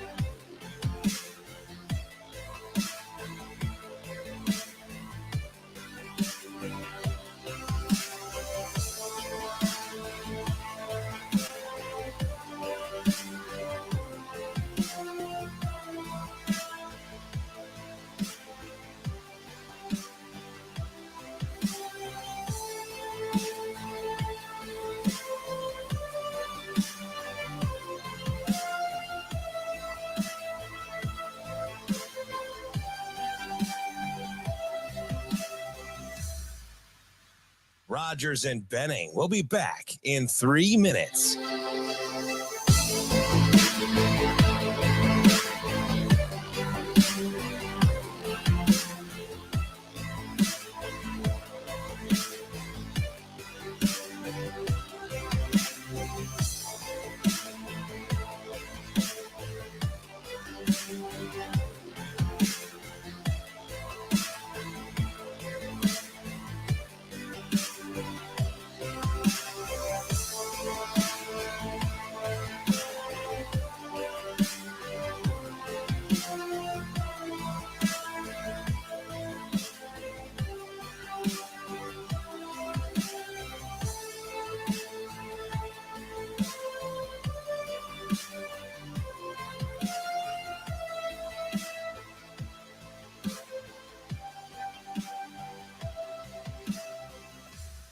Rogers and Benning will be back in 2 minutes.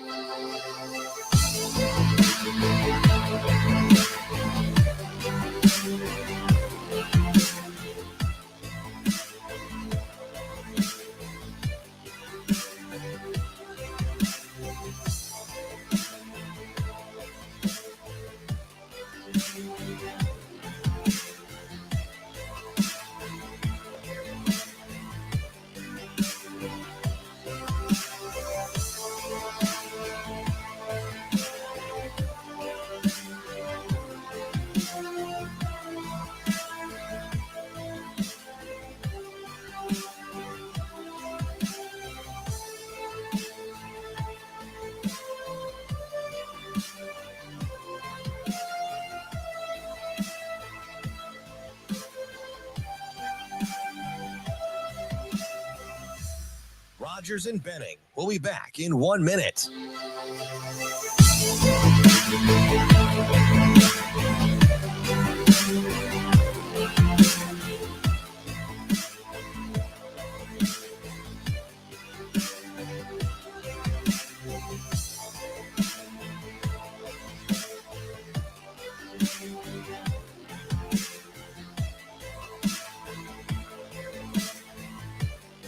Rogers and Benning will be back in 30 seconds.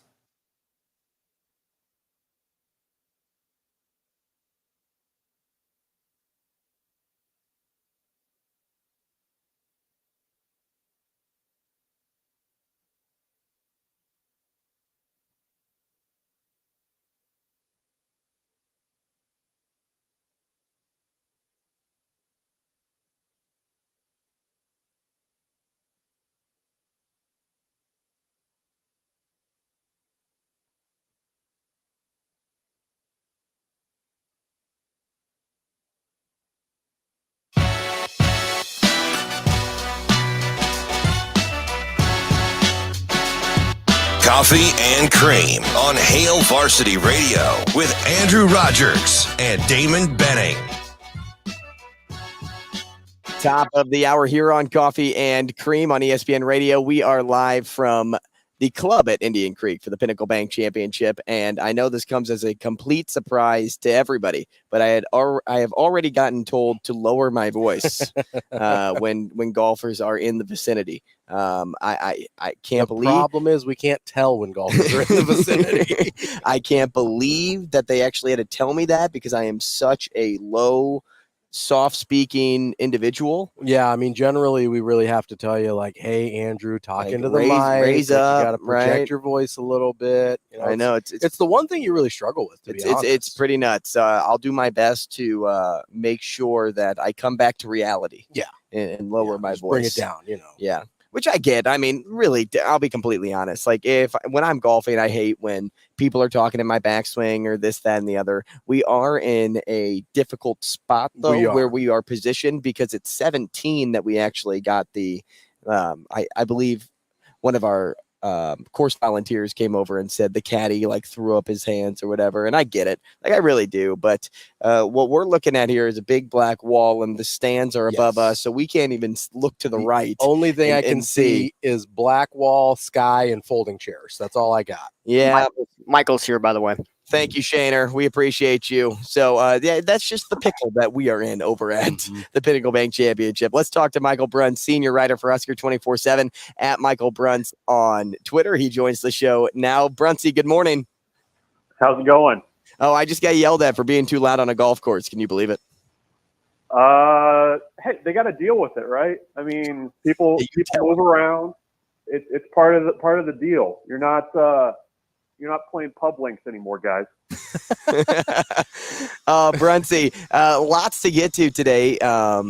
You know, you had wrote a nice piece on the single-digit numbers, and we started with that to open the show. And, you know, I think they were all predictable, at least the majority of them. You had the Jeff Sims get a number, Billy Kemp.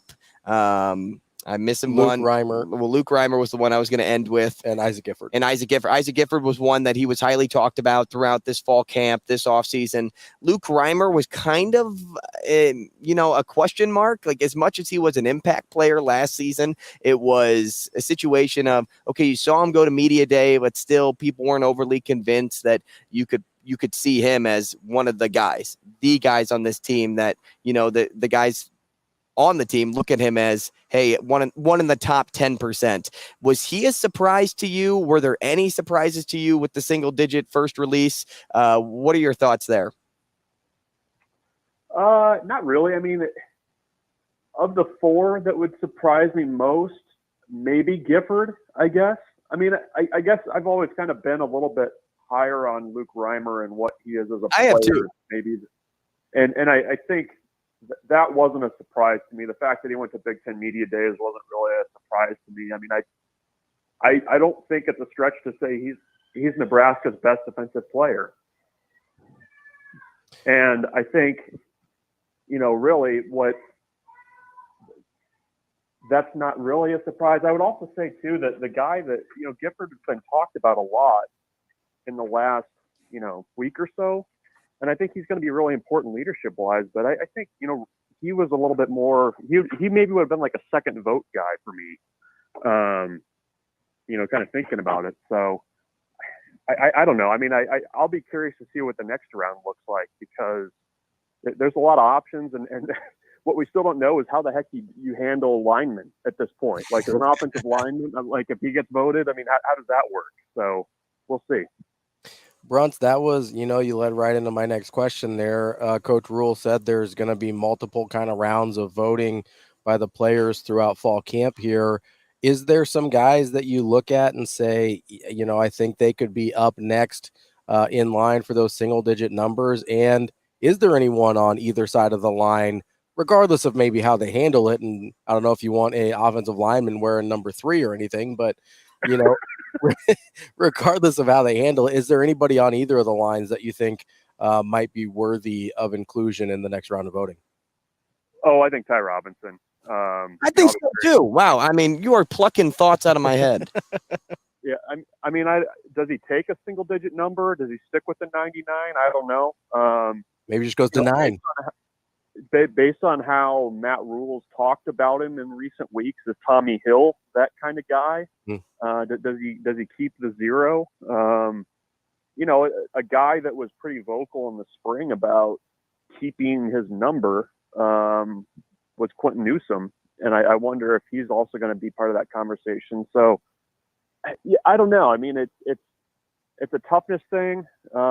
You know, based on the leadership thing, Matt Rule kind of in passing mentioned that, you know, Gifford kind of having things locked down was a big help to him. He mentioned Ty Robinson in that same breath. So, I mean, I think Robinson's probably going to get, you know, that next vote. That would seem the most obvious to me of the guys that weren't announced. But yeah, there's a few guys, and we haven't gotten any clarification from Rule on this, and I don't think that they're going to do it. But I mean, I guess you could potentially double up numbers, right? An offensive and a defensive guy, if that's, you know, needed. But I don't think they're going to go that direction. All right, Bruntz, I'm being mindful of the guys on the green now, so you're going to get my my golf announcer voice for this next question. Could I convince you Brian Buschini deserves a single digit? Yes, but yes, you could convince me. Does he want one? I mean, because he switched to 18, which, you know, there was a lot of, you know, meaning for him with the Brooke Behringer connections there. But yeah, I mean, who was it, Matt Rule or somebody this spring said that Buschini was like the toughest punter they'd ever worked with. That was Coach Rule. Yeah, I mean, I think he's a pretty, you know, good leader.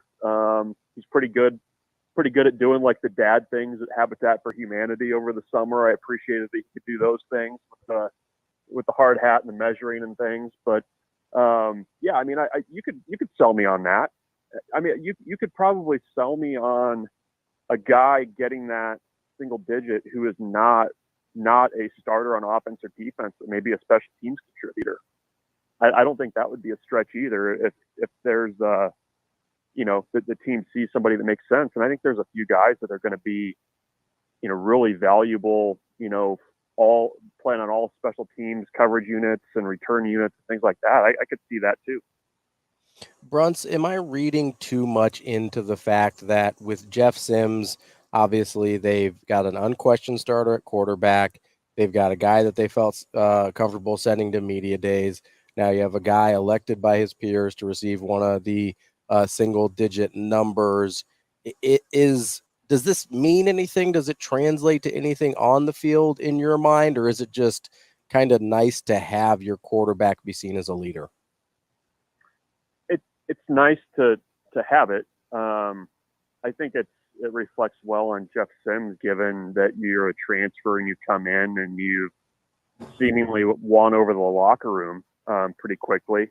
I mean, you talk to Jeff Sims, and he's not a huge rah-rah guy from what you know, we've been able to tell. But you know, I think, you know, the fact that he's kind of come in quickly and not tried to steamroll everybody and be that alpha quarterback leader, I think has probably done him pretty well. So, you know, I think that helps you. Maybe, you know, if you're in a tight spot, maybe guys are more willing to play harder for him or something like that during the season. I don't, it's, you know, kind of hard to quantify the value in that, but, you know, I have been impressed with how quickly teammates have really kind of focused on him as a leader. And I don't get the sense that it's just like, you know, they're just talking out of the side of their mouth. I mean, I think he really has done a pretty good job of being that guy. And I think, you know, too, when you don't have the competition in the fall, you're able to kind of coalesce around the guy in the summer, and he's running all the passing stuff. And, you know, like Matt Rule said, I mean, they took him to Indianapolis because you know who the starter is going to be. There's no sense in pretending like he's not. So I think when you do that too, it makes it a little easier to kind of rally behind a guy. Bruntz, I was reading Schaefer's piece yesterday on the latest on several of Nebraska's targets, their 2024 targets, Brandon Baker being a name, Caleb Benning, Grant Bricks, and then some on this list. Out of all the names that are kind of like in the mix right now, who do you think goes first? Who do you think commits first? And will it be Nebraska that they commit to? Yeah, I mean, I think I would probably put, in terms of who's going to, you know, commit somewhere first. I think Grant Bricks is getting down to the end of his deliberation. You know, he did the last round of visits right at the end of July. Went to K-State, Oklahoma, and Nebraska, and kind of, you know, saw everything again and got around a lot of the commits at each school. And, you know, I think he kind of has his focus last group. You know, with you know, Caleb, I think he's, you know, going through the process still. We'll see if there's an official visit to Nebraska. I don't know if that's going to be necessary, but you know, every timeline he's said is that he's going to take it into the season. I think Baker's the same way. I mean, for Baker, you know, this is like a franchise type left tackle, and you know, he's taking his time. You know, no school is going to run out of spots and ice him out or anything like that. Mm-hmm. So I think that one probably goes the longest. But you know, of those three, I mean, I think Nebraska's in a good spot for Caleb Benning. I think they're in a good spot for Grant Bricks. I mean, I think, again, you know, we've kind of talked about how good Danny Kalen's been as a peer recruiter. I think that's really stood out to Grant Bricks. You know, Schaefer went up and saw him yesterday, actually, at one of his fall practices. And, you know, he likes Matt Rule. He likes a lot of the commits in Nebraska's class and has kind of gotten to know him pretty well. And, you know, he's not that far from Lincoln. I mean, it's not the hometown team, but it's not too far either. So I think Nebraska kind of has that going in their favor too. I think for him, it's just a matter of where he feels most comfortable. And, you know, I think he more than anybody has been pretty deliberate and pretty, you know, tight-lipped about his process and kind of where he's leaning. But I think Nebraska's in a good spot based on, you know, what Schaefer said coming out of that visit yesterday. We're talking with Michael Bruntz of Husker 24/7. Bruntz, when you're looking at the way these first couple of recruiting classes are shaping up for Matt Rule and company, I guess a kind of a two-part question here. A, do you think there is going to be a jump in year 2 or year 3 in terms of overall quality of recruits that they're getting that we see sometimes with new head coaches? And secondly, have you thought about what you think the ceiling is in terms of the level at which this staff can recruit? Both. I think both answers to your question depend on how they do on the field. I mean, you know, that's been kind of the answer for the last 3 coaching staffs is you know, if they can just put it together, you know, you can start getting, you know, higher level recruits, things like that. And I think there's potential with that for Matt Rule. I don't think they're going to necessarily star chase. I think they're going to, you know, really focus their efforts on regional recruits. And that's been something that I think has been needed at Nebraska for a while. Those guys don't go home quickly when things don't go their way early in their careers. You know, guys are more familiar with Nebraska. It's not as big of a culture shock. So I think you're always going to have that.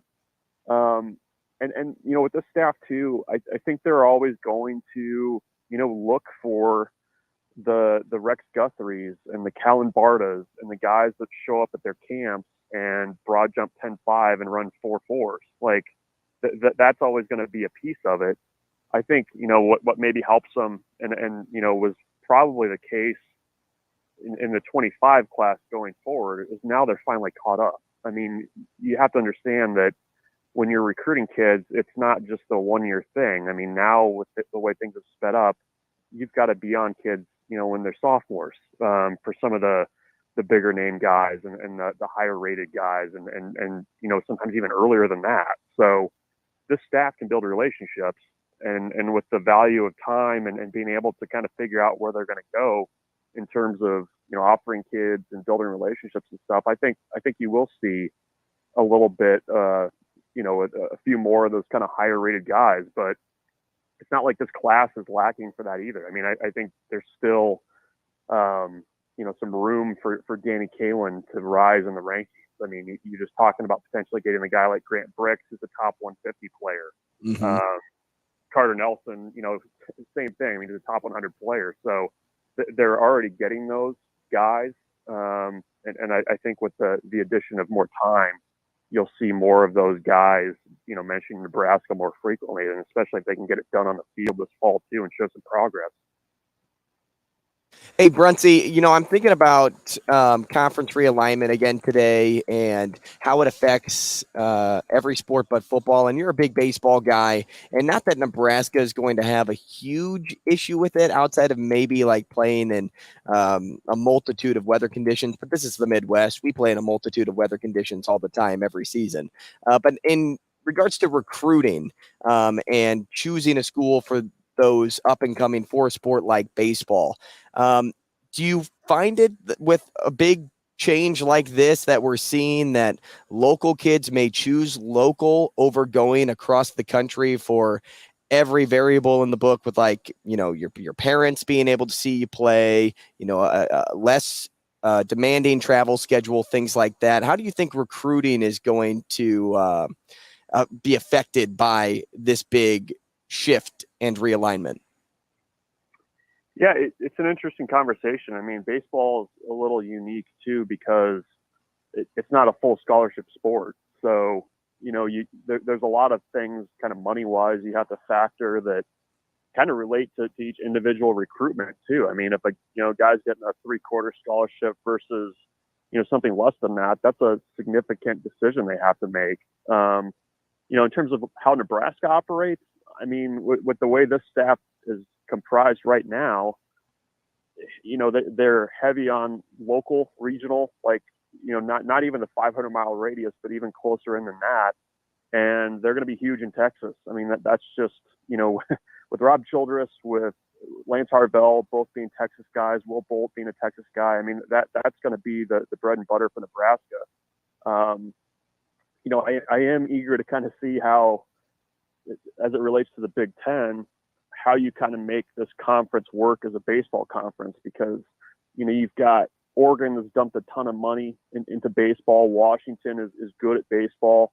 USC finally, after 20 years, seems like they're turning a little bit of a corner, which that's probably one of the more underreported stories, I feel like, is what the heck happened to USC the last 2 decades. And UCLA, obviously always there too. And you're, by the way, you're entering a conference where everybody plays under different rules because of instant replay. And you're getting basically an iPhone broadcast of a conference game.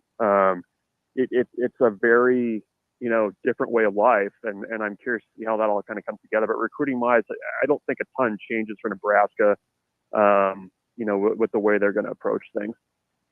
Bruntz, I'm curious, you mentioned kind of some of the factors with the Big Ten. Does bringing in those teams make the Big Ten up their game, or is it still going to be like, hey, if you want to care about baseball, you're kind of on your own? That's a conference question. I mean, I think what you've seen the last probably 4 or 5 years, and even a little bit further back to when, Nebraska joined the conference, Big Ten schools, some of them have started to invest in facilities. That's improved. You've seen some really good young coaches roll through the league. The problem is you just need more of a push from the conference itself on promoting the game. You need it on the Big Ten Network more. There's just those factors that, I think there's a hunger for it by the coaches and some of the administrators, but you just got to get everybody on the same page and having it matter. I know right before Kevin Warren left, he had actually attended a few of the coaches' meetings, when they got together. I think it was in Chicago, but I mean, that was a significant thing because it just had always felt like it was, the coaches driving the bus and the conference kind of did whatever. So if the Big Ten itself is willing to, go a little bit more all in on it, I think it can be. But, that's been what's holding the conference back a lot is, you haven't had the buy-in from the conference, and there's been a few schools that have been very vocal about, even the paying a third assistant coach. There were schools in the conference that didn't want to do it, that have, you're talking some of the biggest athletic departments in the conference that didn't want to fund a third coach. Like, it's just crazy. Bruntz, I'm actually happy you brought up the name Kevin Warren. Now I feel like I'm just bouncing around all over the place because you say something and it just sparks a new thought in my head. But do you remember when everybody used to give Kevin Warren so much heat for how he handled things as the commissioner of the conference? And now I'm starting to look at what the Pac-12 did and has been doing, and well, let's just say lack thereof of all that stuff. Who do you think did a better job at the end of the day in like a fan's mind? Like if a Big Ten fan was deciding, would it be Kevin Warren or would it be the Pac-12? Well, I mean, one conference is existing and the other one's not. So, yeah, but I don't know. I still don't know if the Big Ten fans can easily forgive Kevin Warren here. And I think some would be so hard-nosed and so hard-pressed to say that, oh, I'm giving it to the Pac-12 just because I don't like Kevin Warren. Yeah. No, I mean, I think there's part of that. I mean, I think, that bringing in UCLA and USC makes sense. And that happened under his watch. You can probably debate how big of a factor he was in that, or if that was the presidents and chancellors and things like that. But yeah, I mean, you could probably write a number of business management books that would probably not get read about how bad the Pac-12's been in terms of, the way they ran things, some of the decisions they made, just the absolute blunders of the way that they handled the Pac-12 network, that being probably towards the top. But I think too, you also have to go further back. I mean, I think Jim Delaney just put the Big Ten in a good spot, and Kevin Warren was in a place where you can kind of keep that going. I'm eager to see, what they do if they expand more, or now they have a different commissioner. But I think you have to probably lean towards the conference that continues to exist on that question. I would hope, but you never know. Never know. Michael Bruntz, as we get you ready to go here, got about a minute left. Is there anything that you're hoping to learn from fall camp? We'll come back to Nebraska here over the next few weeks before the Minnesota game that you think you might actually get to learn before the kickoff of the first game? Maybe some black shirts, right? We need to know how Matt Rule is going to do the black shirts. I haven't heard a lot about those. Ask that question. But no, I mean, I think they're going to be pretty tight to the vest with a lot of the personnel stuff. I maybe next week we get a little bit better picture of what the offensive line actually looks like. But yeah, I mean, I think the closer they get to that game, I think it's going to be a little bit more buttoned up and probably take the element of surprise up to Minnesota as much as they can. But if there's a wide receiver or two that emerges that we didn't kind of have on the ledger, that would also be good to know as well, because I think you're going to have somebody pop up there. Bruntz, we appreciate your time, man. Thanks so much. We'll talk again next week. All right. Thanks, guys. Have fun. That's Michael Bruntz. Thanks, man. Senior writer for Husker 24/7 at Michael Bruntz on Twitter. Okay, let's continue with what we talked about right about the 8:20-ish mark. If you were listening, conference realignment, athlete diaries, things I kind of wanted to get into more on how players are reacting to this change, the situational changes that are now being presented. We'll do that next when we come back. We also have the Sports Six Pack to close the show. Stay tuned.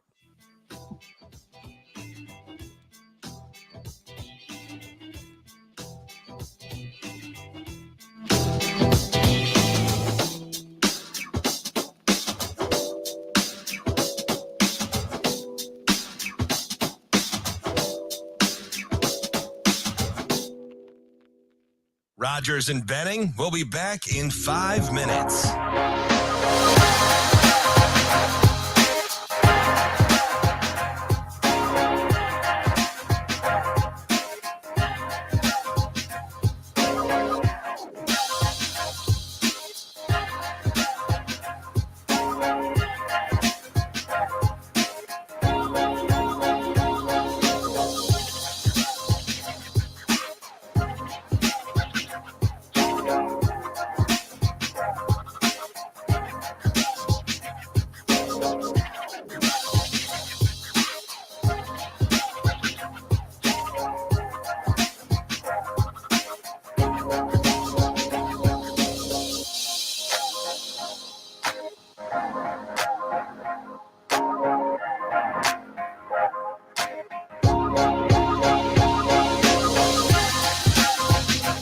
Rogers and Benning will be back in 4 minutes.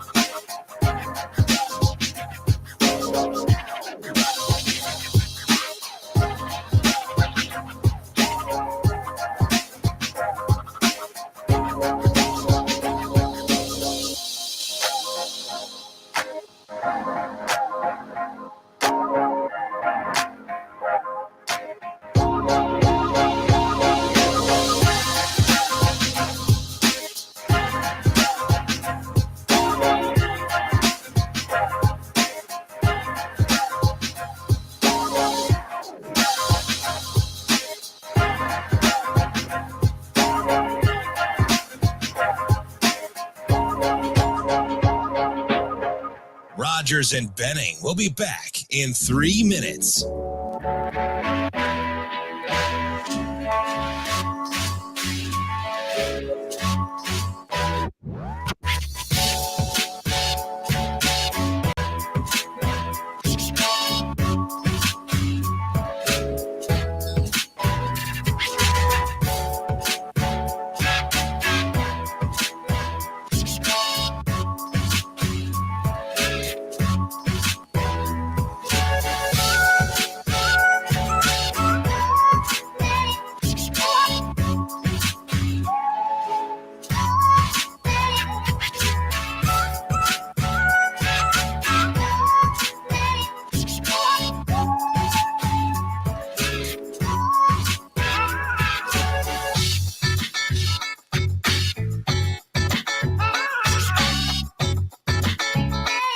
Rogers and Benning will be back in 2 minutes.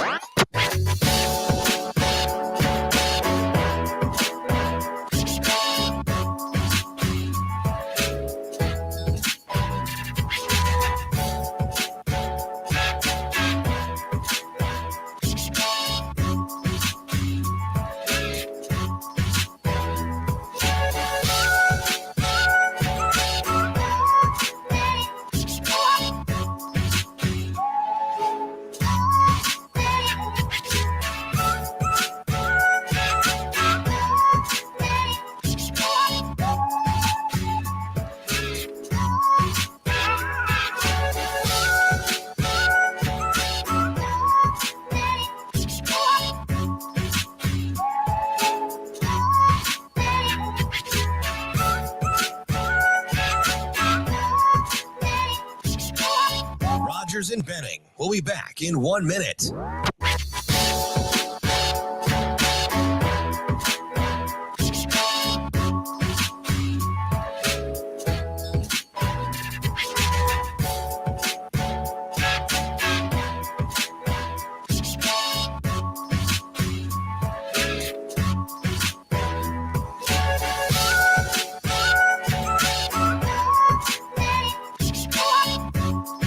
Rogers and Benning will be back in 30 seconds.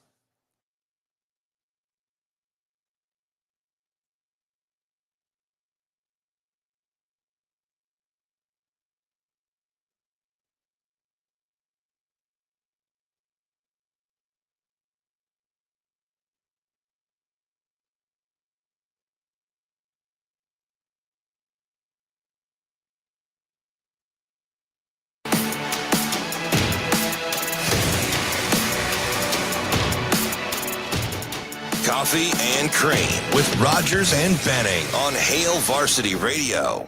All right, welcome back. So, another thing I wanted to get to before we get into these athlete diaries was, the Mountain West came out and spoke yesterday, and they essentially said, we're happy where we are. We're happy with the teams here. So I don't foresee any big changes coming in the next year or two. And, I kind of chuckled when I first read that statement, because you can't convince me a team wouldn't move to be better off financially and be a part of something much larger than it already is. You can't convince me that you're not at least going to tickle that idea. Like, if you're a team, I get the conference comes out and says this because that's what you kind of have to say, but you got to, let's be real here, right? Like, let's be frank.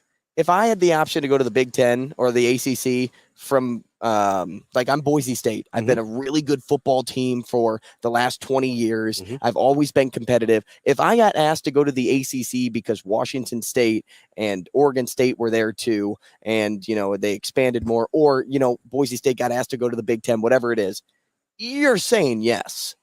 You're saying yes to that, because at that time, you'll probably be in divisions because it'll be so big. By a year or two from now, you can expect that with all this realignment talk and all these schools being added, that you're probably going to be in pod form. So you can't tell me that a team wouldn't take on a better financial responsibility in order to be in a better financial stake.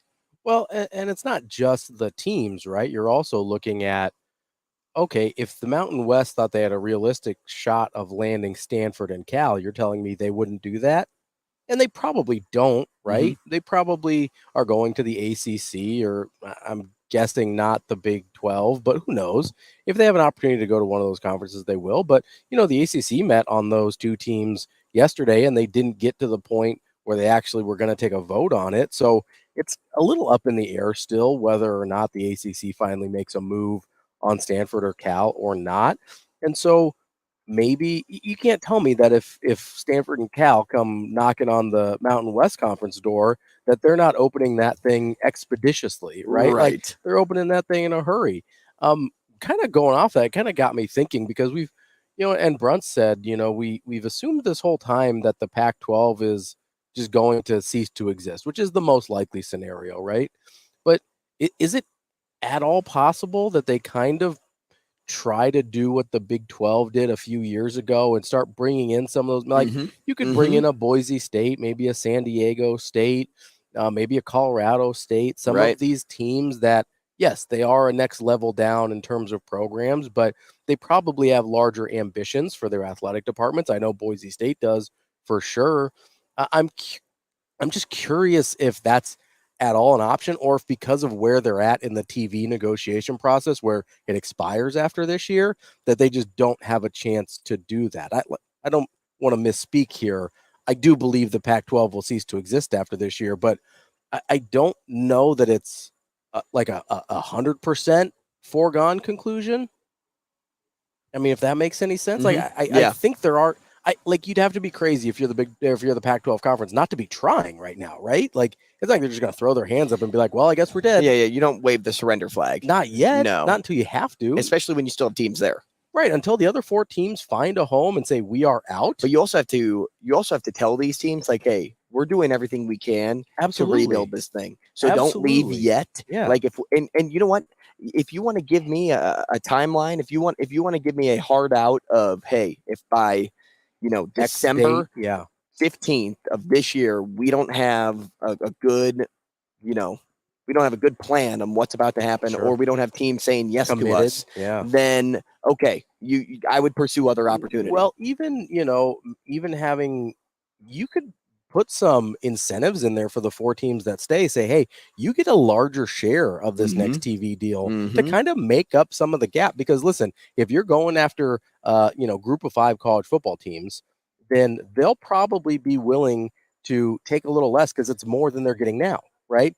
That way you can close the gap for Stanford and Cal and Oregon State and Washington State on a Big 12 type money or an ACC type money. You're not getting close to Big 10 or SEC money. But if you can say, hey, we're going to give you 50% more than we give everybody else for this first TV contract to try and stay afloat, like, I don't think it's totally out of the question that they try and retool. Just, I keep thinking back to when Texas... They'll try to retool. Yeah, I keep thinking back to when Texas and Oklahoma I just don't left. see it being a foregone conclusion either, of like, they get it done. The most likely scenario is absolutely that they still dissolve and no longer exist. But I felt the exact same way about the Big 12 not that long ago, and the Big 12 has found a way to survive. So when you're talking about this level of money, it helps so that, they are in the center of the country. Sure. For majority Gives of the them time. More options. Basketball is a prestigious conference for them.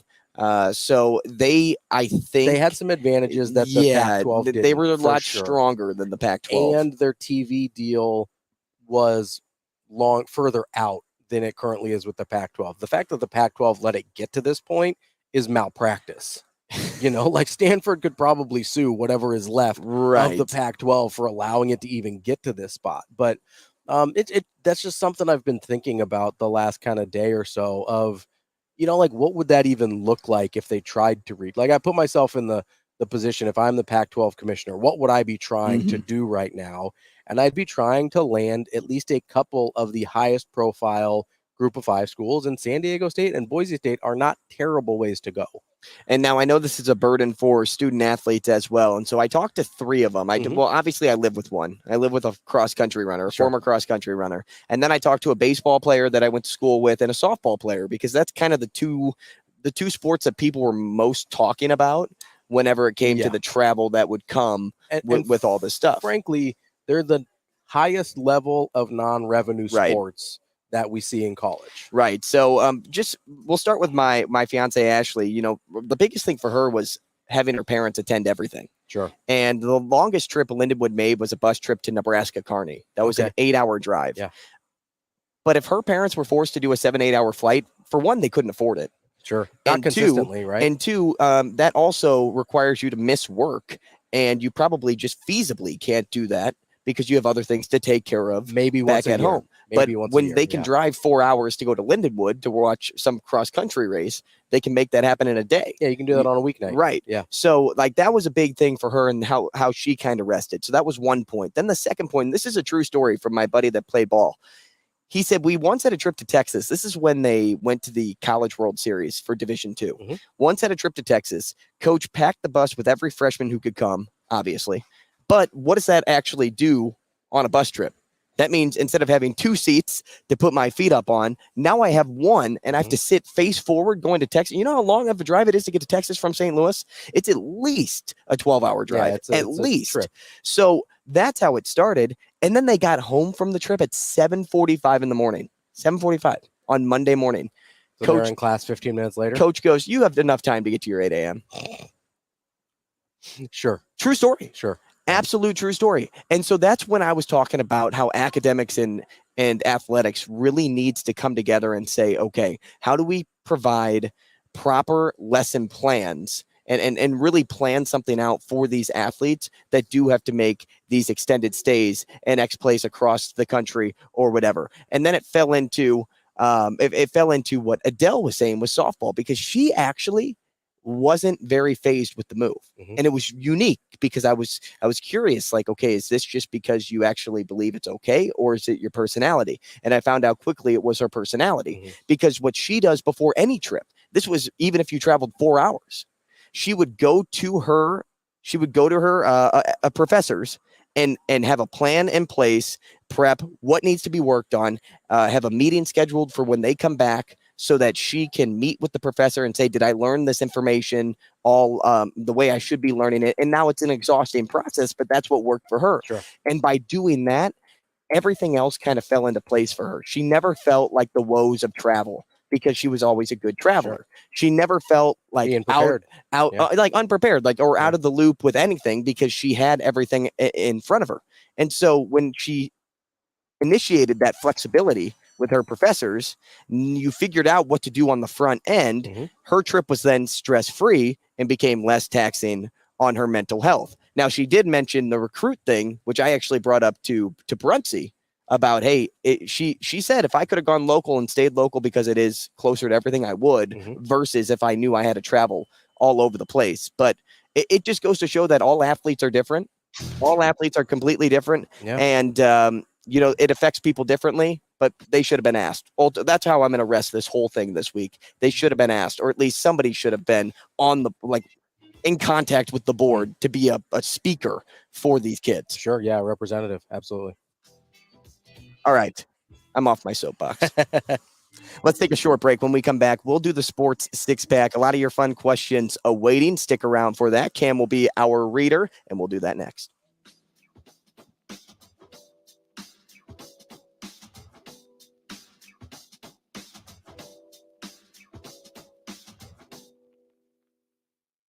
Rogers and Benning will be back in 4 minutes.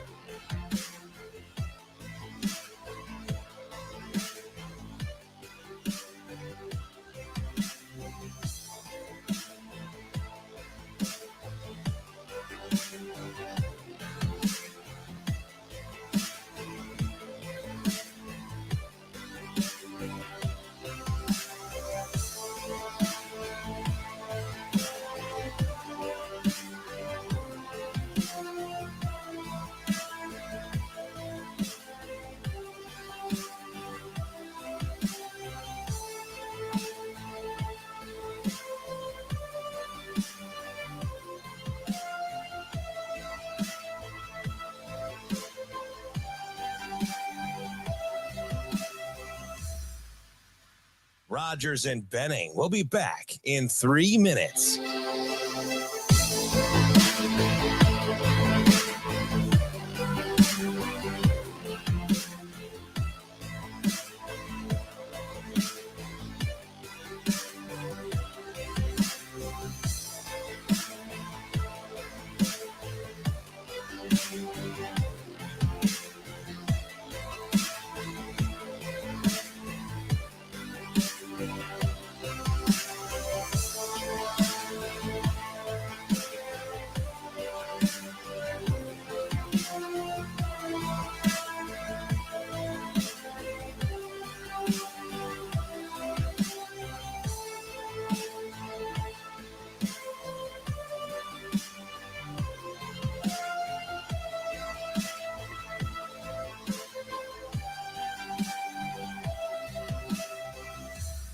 Rogers and Benning will be back in 2 minutes.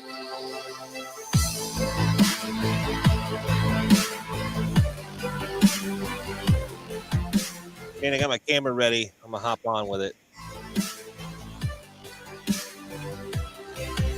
I'm on the camera.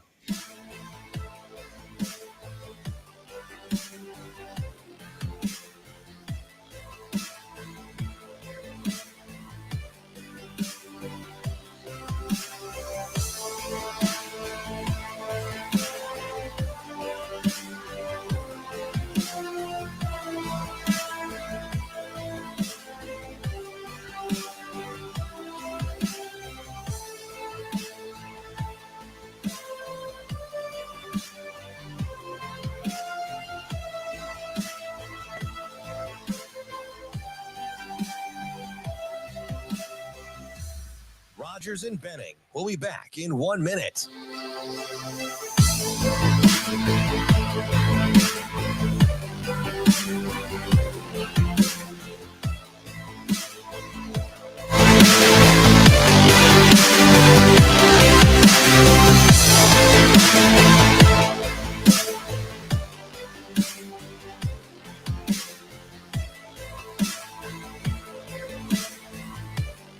Rogers and Benning will be back in 30 seconds.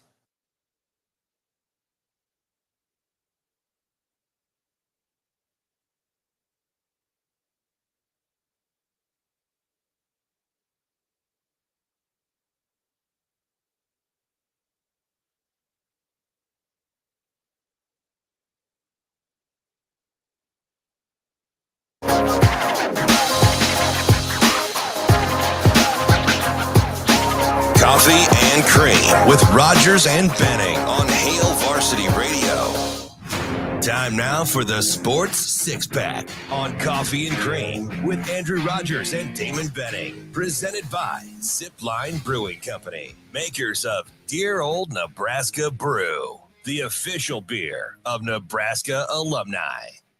It is that time, one of our favorites here on the show. It's the Sports Six-Pack because we get to drink. Figuratively, Shane actually gets to drink back at the studio. He drinks all the Zipline beer for us, so thanks, Shane. Absolutely.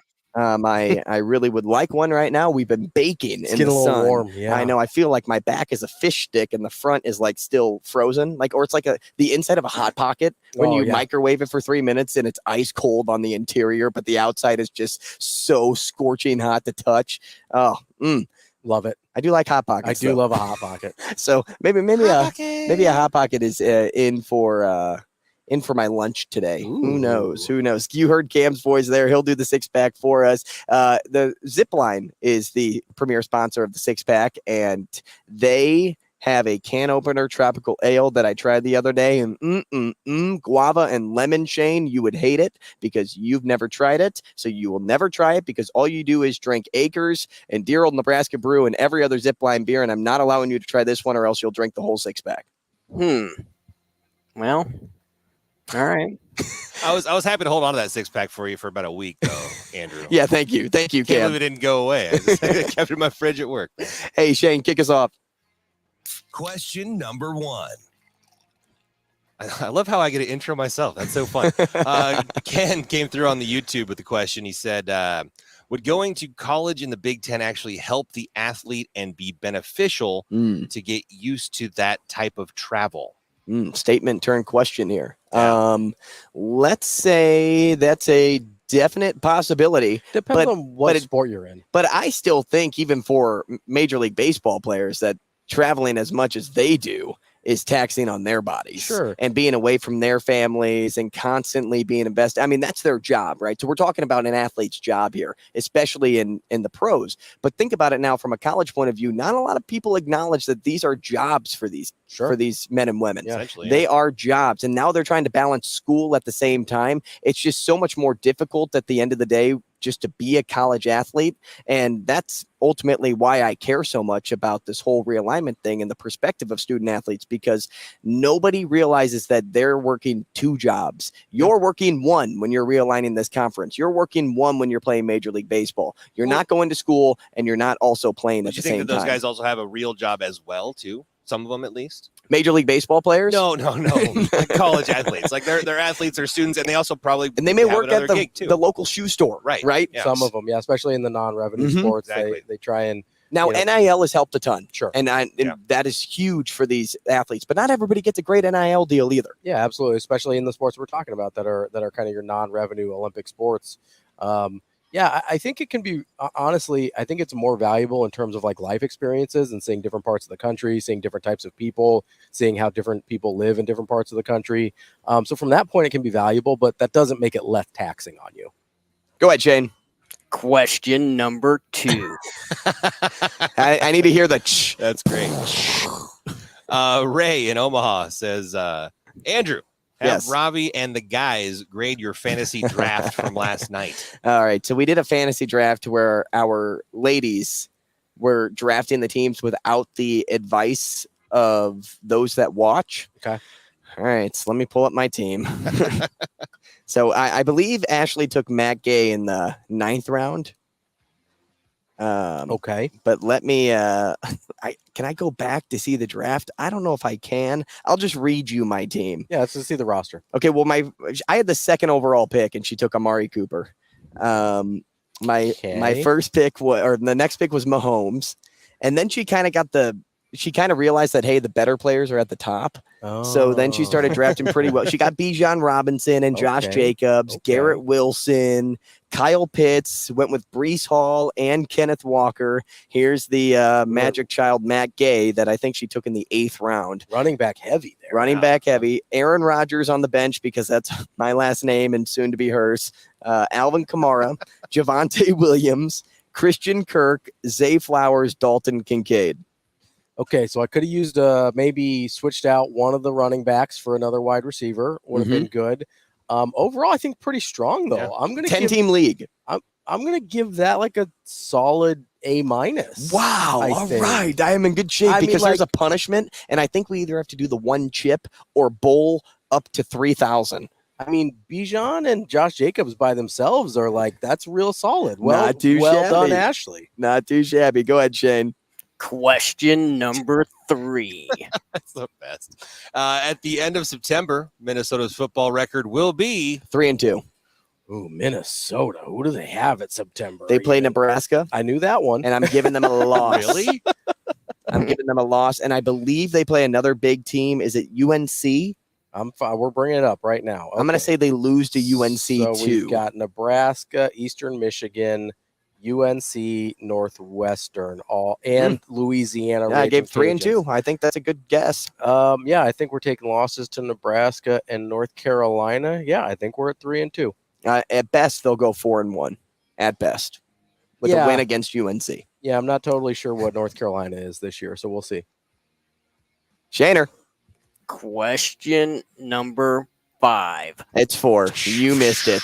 Oh, I guess I've been drinking too much already. Go ahead, Cam. The zip line's flowing. You're back to school shopping. What's more important for the first day of school from a student's perspective, the school supplies or the outfit? Outfit 100%. I don't know, man. School supplies like fancy pens, nice backpack, cool lunchbox. Like we're talking about all things school supplies here. Here's the thing. Got to show up looking fly. The backpack is part of the outfit at school. Not in this question. Absolutely is. No. Cam's on my team. That's school supplies. That's school supplies. It's 2 on 1 here. No. You can't add that to. You can't add that to the fit. The fit is what I'm wearing on my body, and not what's over my body. You're wearing a backpack on your body every single day.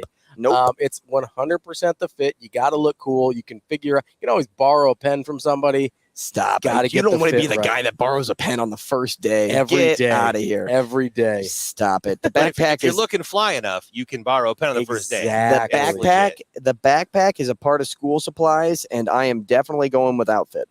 I think you're outnumbered here. Cam's with me. Yeah. Outfit's the deal. Now we're on 5, Shane. Now 5? Yep. The real question number 5. Question 5. Would you rather get a hole-in-one in golf or win the $10,000 from somebody else's hole-in-one? Wow. So the $10,000 hole here. Would I rather get 10 G's or make a hole-in-one? Yeah, you can come out here, sign up at the Hurrdat Sports Pavilion. You got to be present to win. But if somebody hits a hole-in-one on this 17 I'll here, tell you what, the while you're hole-in-ones here- are so hard. It's so easy to make 10 grand, right? You work enough, you make 10 grand. You work enough with golf, you don't always get a hole-in-one. And I'm taking the hole-in-one just because that is so For the clout. difficult to have. And if you have that in your tool belt, can I imagine telling the golfers in my family that are better than me that I got a hole-in-one and somebody could back that up? Yes, and I would never let them live it down. I'm taking the 10 G's. Yeah, I'm just taking the money. Taking the money and running. You could take that money and invest it and make a ton of money. So that's not a bad idea. I'm just taking the money and running. Listen, you hit a lot of good golf shots. Hole-in-ones are largely luck because you have to hit a good shot, but sure, a lot of really good golfers I'd rather be never lucky hit than good, one. though, right? You know, I'd rather be $10,000 richer than lucky. So The heck with the 10G. I'm taking a 6-pack from Zipline. That a boy. There you go. Question number 6. He just wanted to hear the burp. Yeah, question 6. You're down 4. 2 minutes to go. Build your ultimate Nebraska team, but you can't choose a Heisman winner. 1 QB, 1 wide receiver, 1 running back. Go. Man, I'm going to go oddball here first. Okay. Give me Joe Gans as my quarterback. you're out of your mind. Give me Joe because Give me Tommy Frazier as my QB. I'm going oddball. Full stop. Okay. Running back. Go ahead. No. I'm telling you why Joe Gans is my pick here. I mean, it's wrong, but go ahead. Back in 2008, there's nothing wrong about Joe Gans. Okay.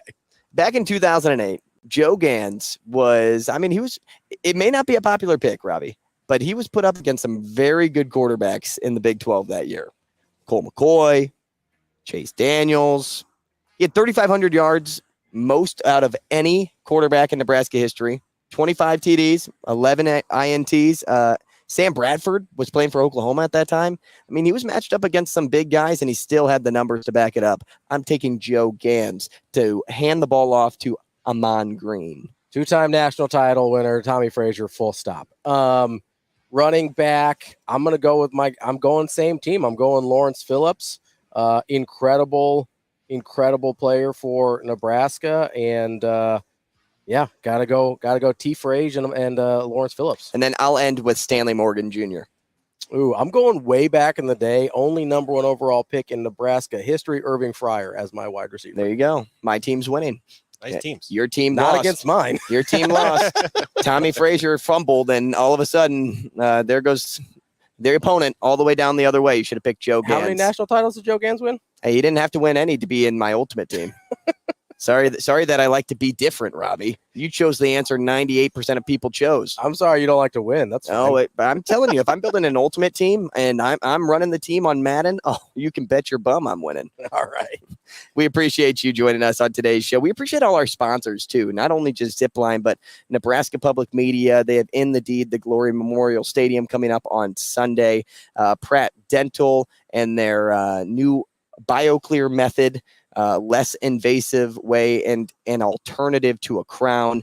Dingman's, of course, they have some awesome nonprofits, the Give Back programs, Epic for Girls, plenty other there too. And then the Storm Chasers as well, because as we told you yesterday, you can see some highlight plays when you're watching the Storm Chasers. Deal day today. Just like you can watch highlight plays when you see my ultimate team get the touchdown and Robbie's, let's just say flop. So we appreciate you, and we will see you tomorrow.